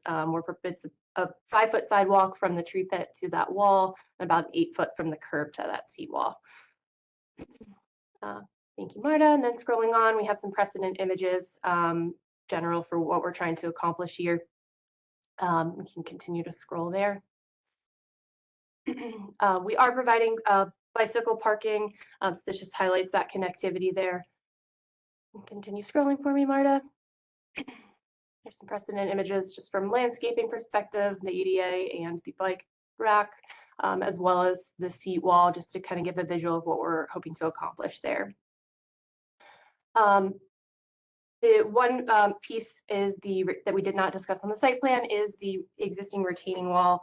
We are proposing to relocate that wall. It is going to be pushed back approximately 10 feet to allow for appropriate site circulation. With that, the wall height will increase. Right now it's a variable width height from 3 feet to about 8 feet. We're anticipating the approximate maximum height, new height of that wall to be about 18 feet. And considering that this project is kind of at the main gateway or entrance to the downtown Towson area, we are proposing a mural concept. We haven't secured an artist, but it's just some concept precedent images. And one piece that I did want to touch on is in the staff report regarding the green wall. That was actually an item that we did consider, but due to the orientation of the proposed wall, it is north facing. It would definitely be a challenge for appropriate growth from that standpoint. So we decided to proceed with the wall. And again, as I mentioned, this is just a conceptual idea point. I understand that we'll have some additional design to go through there.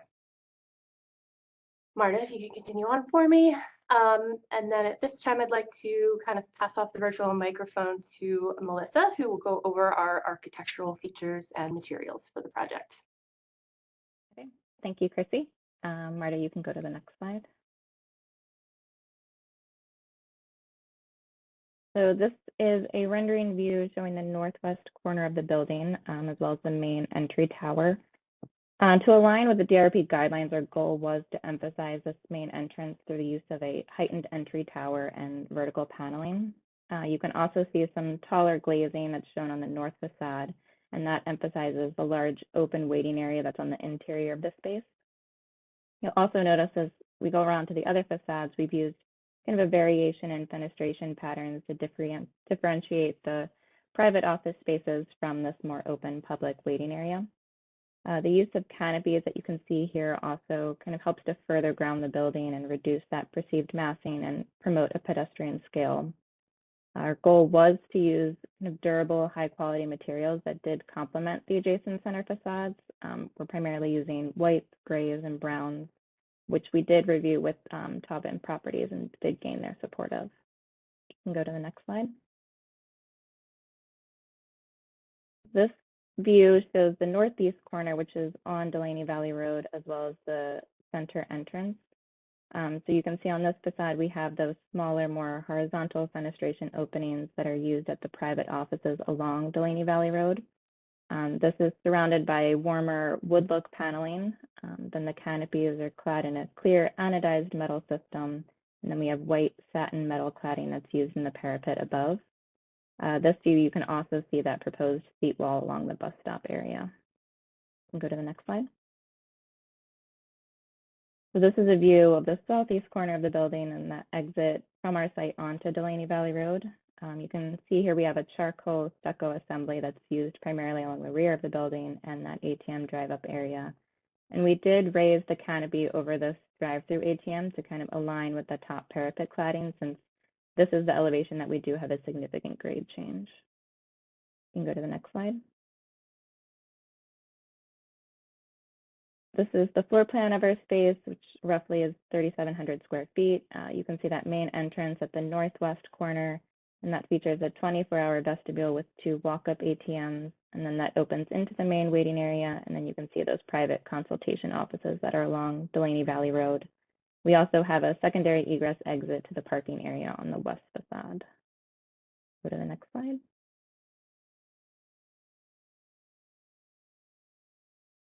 These again are some, it is kind of showing up a little funny in this view, but these are rendered elevations that do show the overall material palette.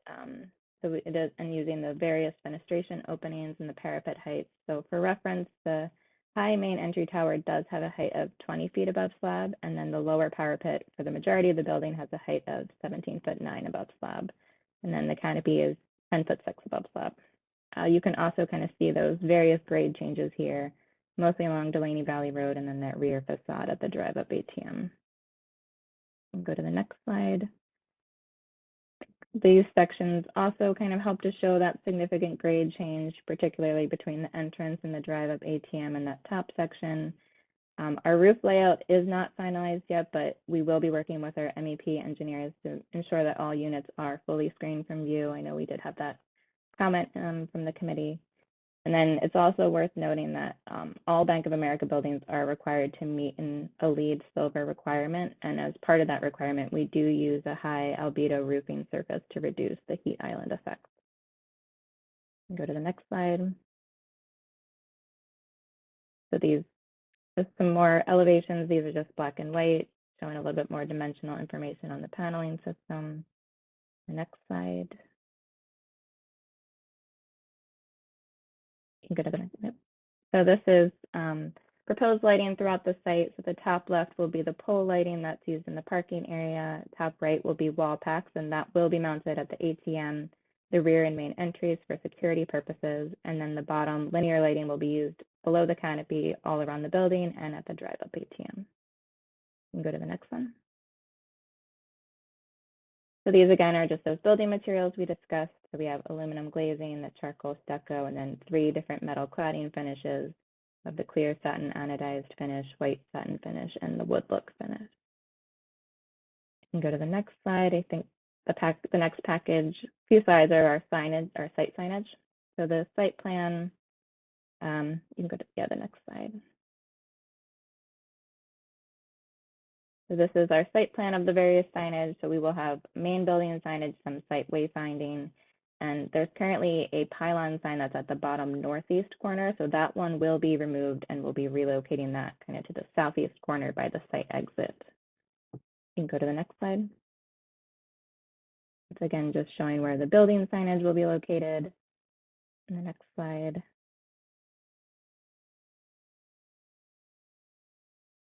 You can go to the next one, Marta.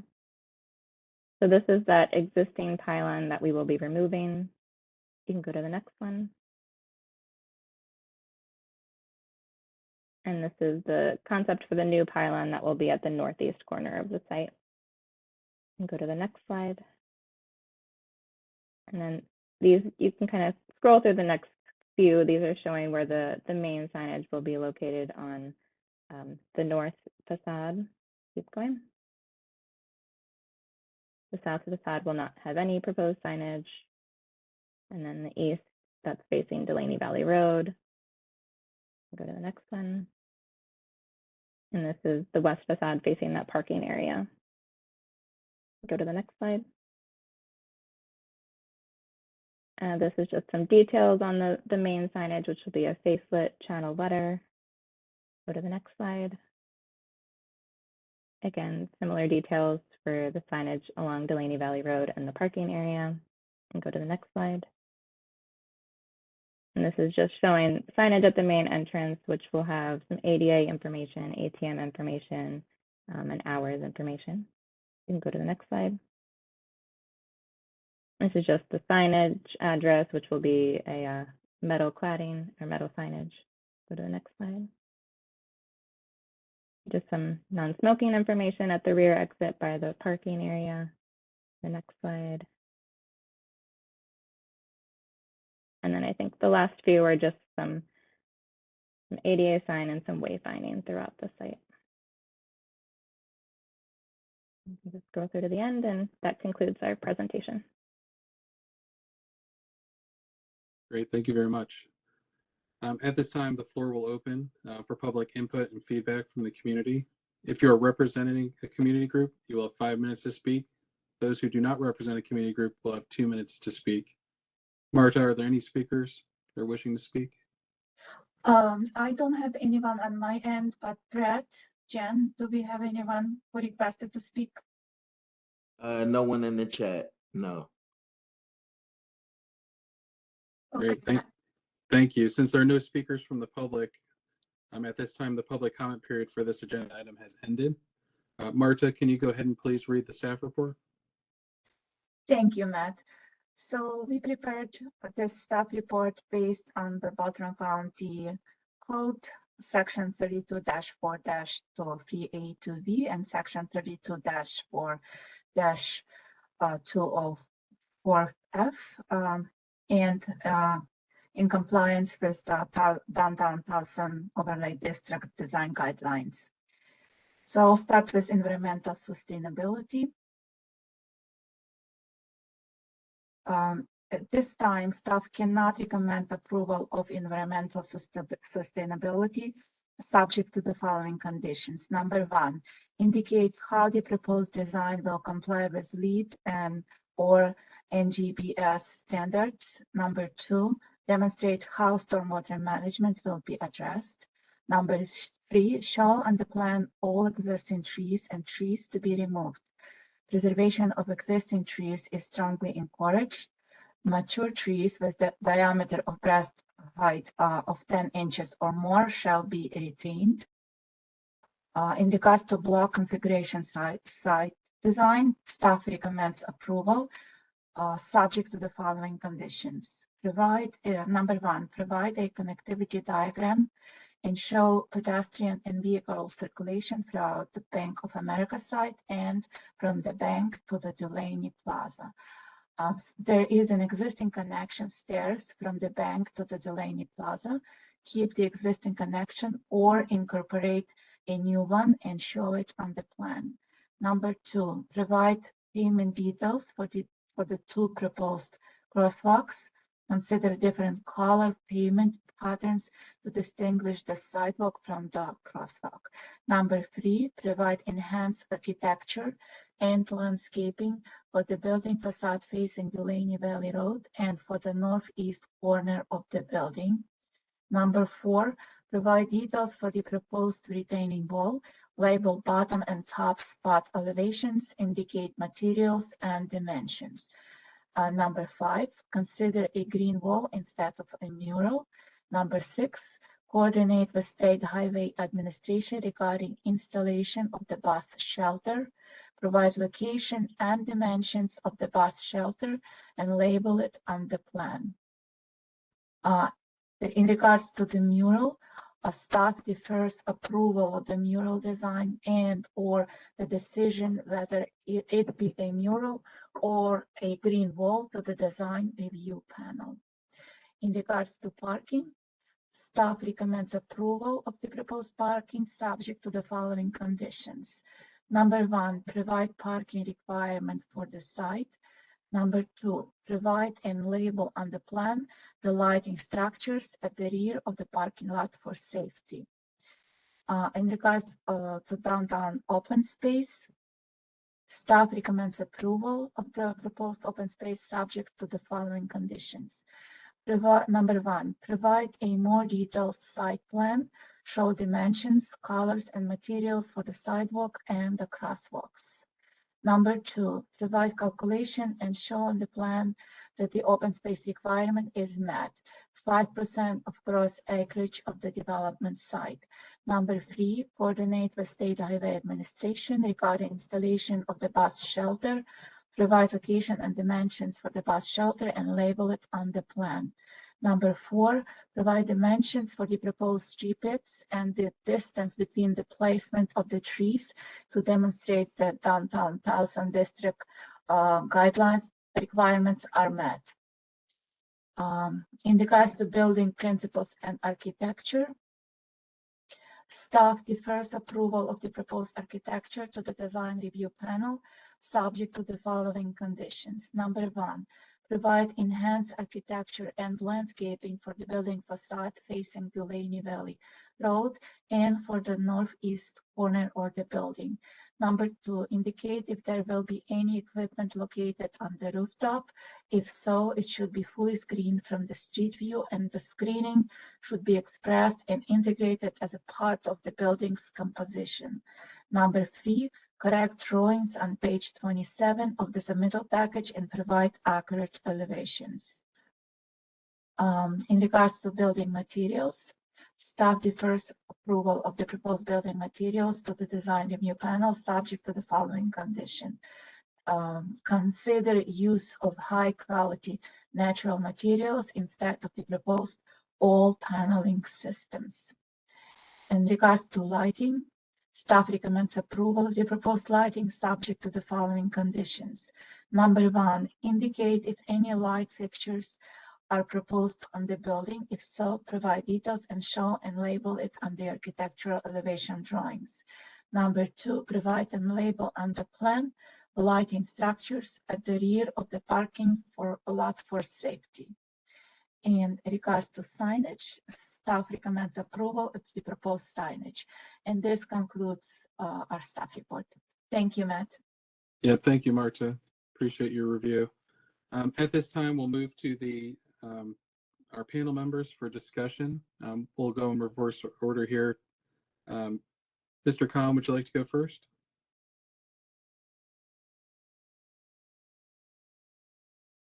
Sure. Can the applicant discuss a little bit more about the location and intent of the graphics that are being discussed?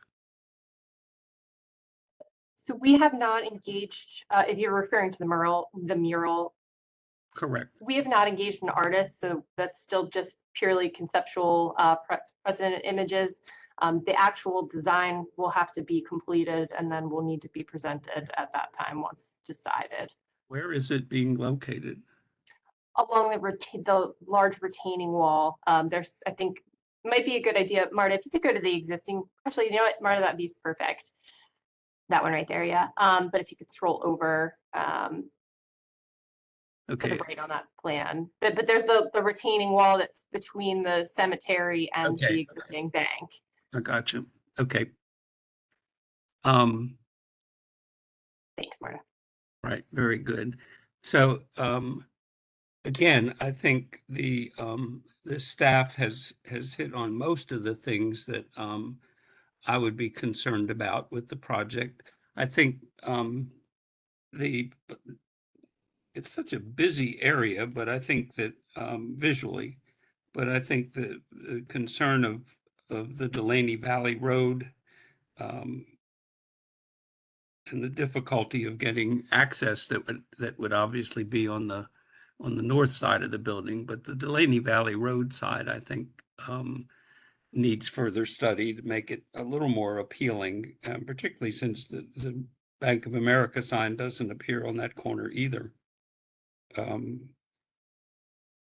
But I think overall, with respect to the staff comments, I think that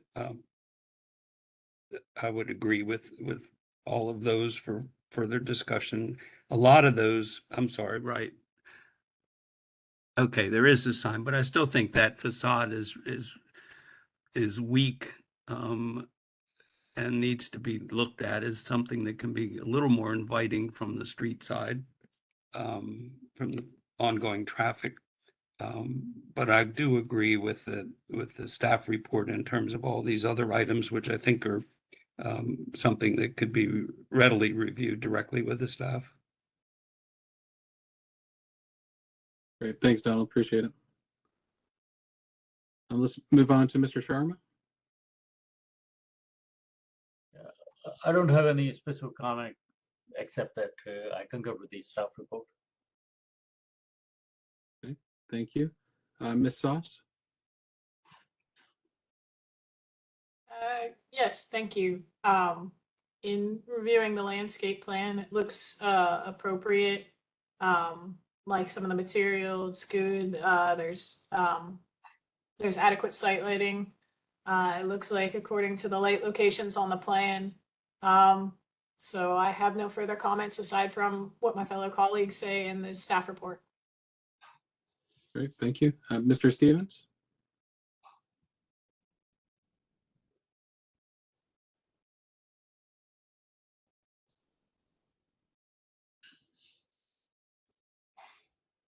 Mr. Stevens, you might be on mute. I am so sorry. No, all good. Okay. I agree wholeheartedly with the staff report and what has been previously mentioned by Donald Can and others.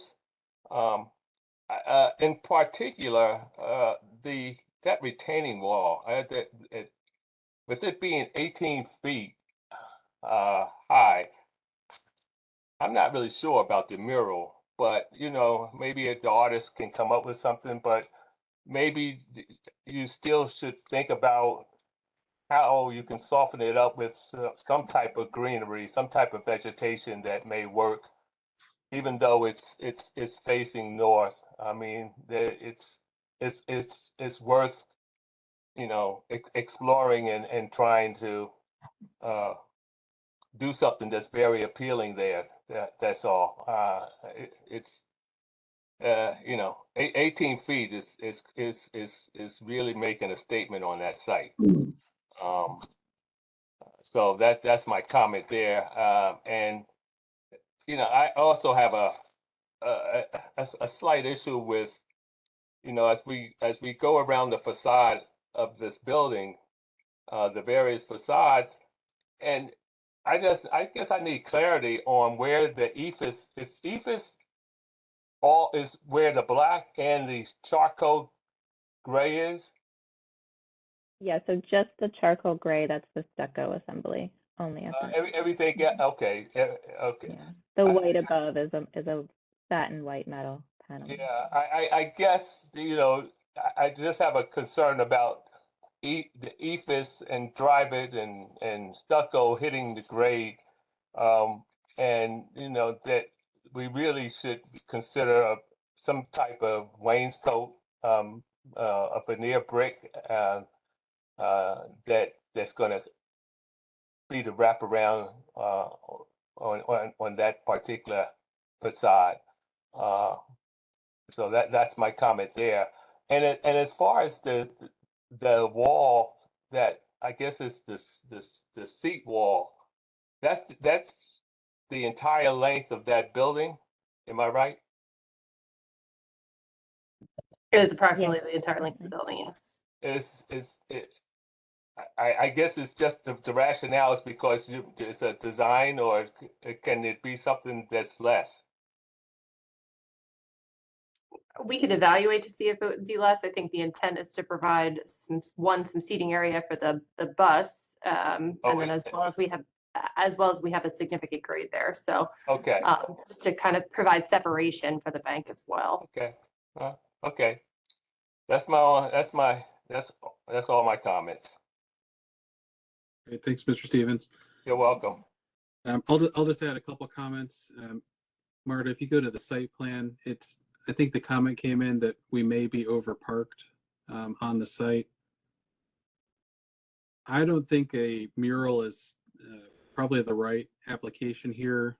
This is a pretty significant wall, and then the mural would be behind the building. It just seems like an awkward condition. I would recommend, if we're over parked, maybe removing those 3 parallel parking spots and maybe even the one in the corner. That might give you an opportunity to add taller evergreen planting in front of the wall to make that go away. It might give you some flexibility to terrace the wall slightly.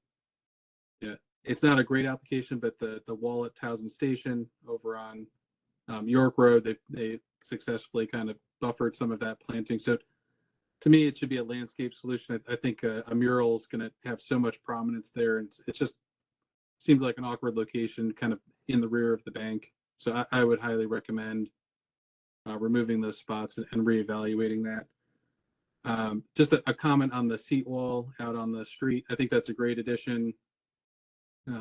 Every time I've been by, there are always people at the corner. I think the building's going to be a great addition at the corner.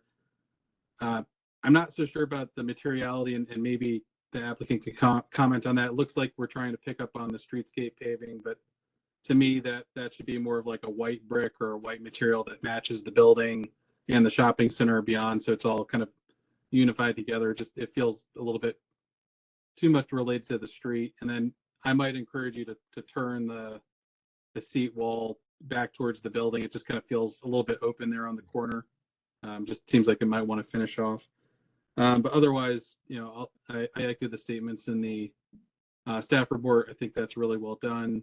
I do think this will be a great improvement to this corner. So I appreciate all of the effort to tie this building in, not only to Delaney Valley Road, but also the shopping center beyond as well. So if there are no other comments, I'd like to open it up to my fellow panel members to see if anyone would like to make a motion for the project. Excuse me, Matt, this is Marta. Before we start with this, I just wanted to make sure that you, in your motion, whatever who's going to do this, we deferred a couple of things for the decision to design review panel, such as mural decision, whatever it has to be done or not, and also materials, and also environmental sustainability portion. So if you can make this clarify in your motion the decision of the panel. Thanks, Marta. And we may have to work through a couple of those items as a team, but does one of the fellow panelists want to take a shot at getting us started?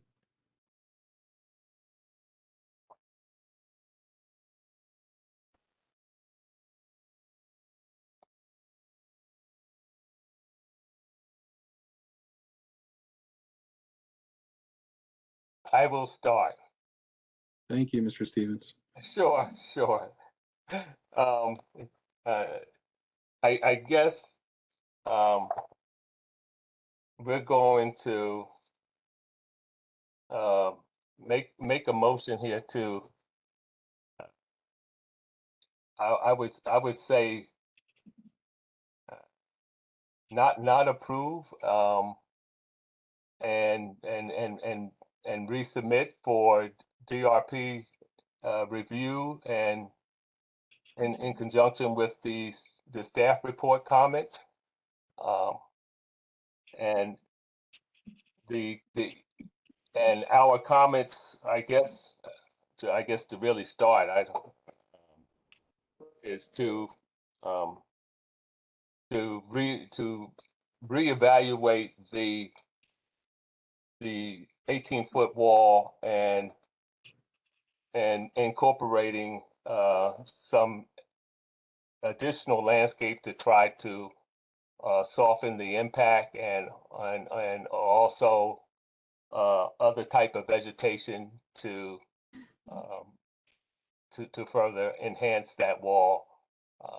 The mural was not an item that everyone agreed to, so I don't know if we're just going to take that off the table. You know, others, I mean, Matt, you might want to give some more indication on that, but that's my perspective. Also,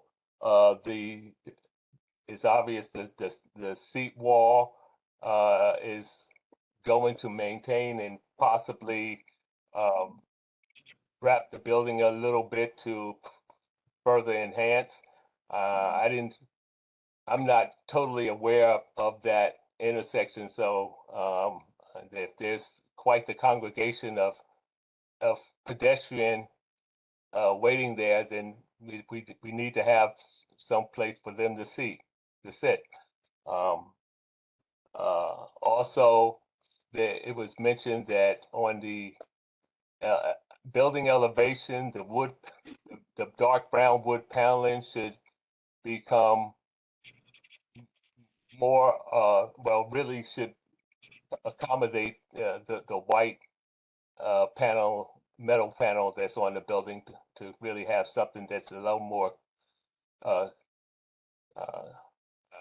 guess, cohesive of a design on that building, and to have the parts work a lot better. Also, I don't know if I mentioned it, but the charcoal color that's the ephes on the building should incorporate a 3 to 4 foot wainscot that's a veneer brick and not thin brick on the building. But am I missing something else? So, Mr. Stevens, this is Jennifer Nugent. Yes. So your motion is to what? Is it to have them come back addressing everything that you've just enumerated? That's what I indicated, unless, you know, you're telling me otherwise. Okay. I'm not telling you anything. I just want to make sure I understand clearly. Yeah. You said not approve, so you would like them to revise and resubmit and come back for another public meeting? Is that the motion? Yes, Okay. that is the motion. So Jennifer, I think two of Mr. Stevens' points seem to address the items that Marta flagged regarding the mural and the building materials. I think the one that hasn't been addressed is the environmental sustainability. I know the applicant made the comment about the LEED standards from Bank of America. Does that information help alleviate some of those concerns from planning staff?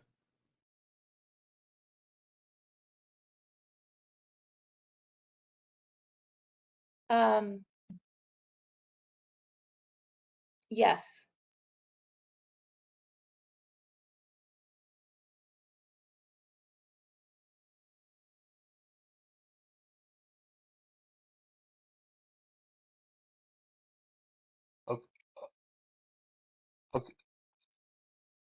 Okay, I'm going to step back in here, Janet.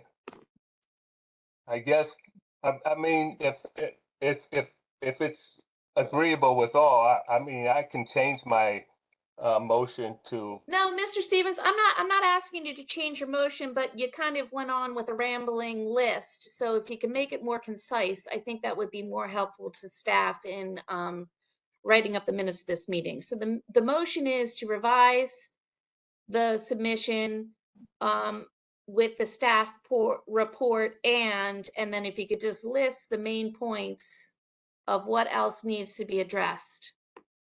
Okay, okay. Yeah, I, Mr. Stevens, I can help you. I mean, I was trying to create a list when you were commenting, so I can give you an overview and then you could try to take it okay. and go. So your first comment was related to the site retaining wall and the landscaping. So just reiterate that. I think the second was related to the seat wall at the corner and some of the materiality. So I think that's pretty understandable.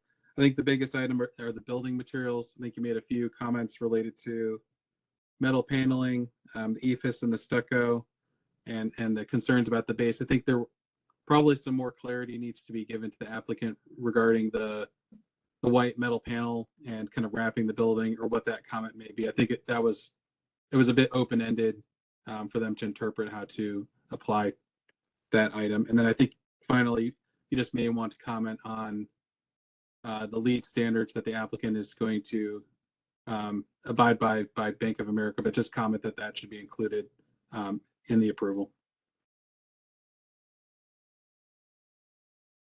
Well, on the facade, it's the white panels would actually be more integrated with the brown that's there. I guess that would really substitute that. It's it just seems like there's no cohesiveness with the building and the material. So just take another look at that and see how it can be integrated better. Yeah, I think Mr. Stevens, I think you just need to give them like a quick bullet point of what they can focus on. Just 10 words essentially of what you're looking for there. Well, it's mainly as Donald Tan said, it's the main elevation, and deleting the brown panel and integrating the white panel, and that really should be the cohesiveness that's really needed on that exterior elevation. I don't see it going beyond that.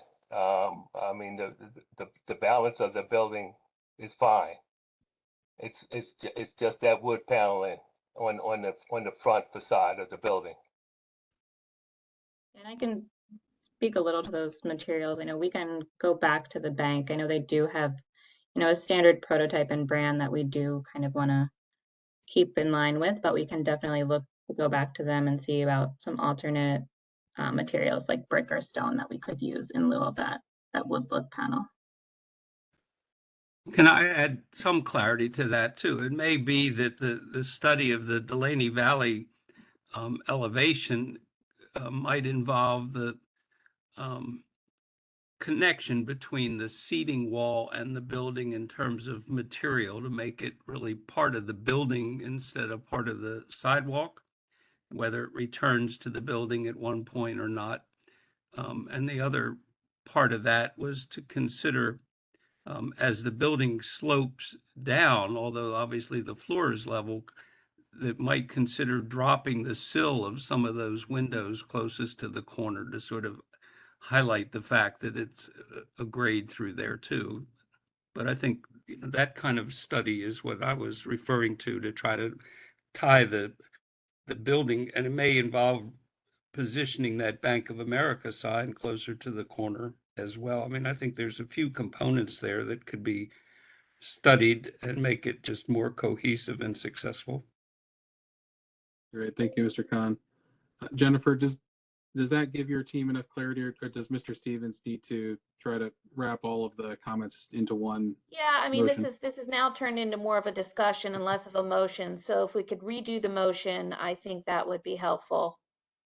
Okay, thank you. Mr. Stevens, are you able to capture the 4 or 5 items that you had mentioned? Okay. To start with the 18-foot wall, to reevaluate that and to incorporate more vegetation on that, and incorporate additional landscaping to soften that. And there's not a mural is not what is the desired effect. So some type of, so the vegetation on that wall really need to be explored on that. Now on the seat wall, we will definitely keep that length and not shorten it, but maybe make the L turn to really create additional seating. Also, the again on that wood paneling, to really integrate the white paneling and maybe restudy how that made the fenestration will work with that white paneling and try to soften up that elevation, and maybe that also entails the possibility of relocating the signage for more clarity, but really trying to present something that's going to really give you the proper composition that's really warranted on that building. The other piece is wherever it is the ephes, the charcoal ephes, let's try to integrate a brick veneer there that complements that color, and so that's another piece, and I would assume that's the 4 pieces on this. Maybe even as you're exploring the design on that mural, on that 18-foot wall, maybe a site, a cross section to really understand, the site conditions on that. That's the 4 or 5 items, unless there is another item that I did not include. I think that touches most of it. Jennifer, does that give you what you need to have the motion carry through? I believe so, yes. So it's the motion with all those items to revise and return for a public meeting, correct? Yes. Okay. All right. So if that's what takes us through, I'll put it back again to our team if there's a second for the motion. Second. Are all in favor? Aye. Aye. Aye. All opposed? I'm not hearing anything. The motion does carry. At this time, I'd like to thank everyone's participation at the meeting. Do I have a motion to adjourn tonight's board meeting?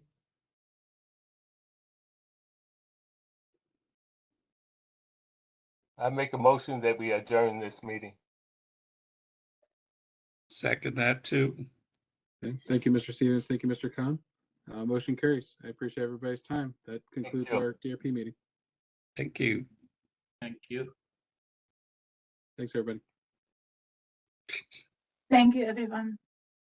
Night.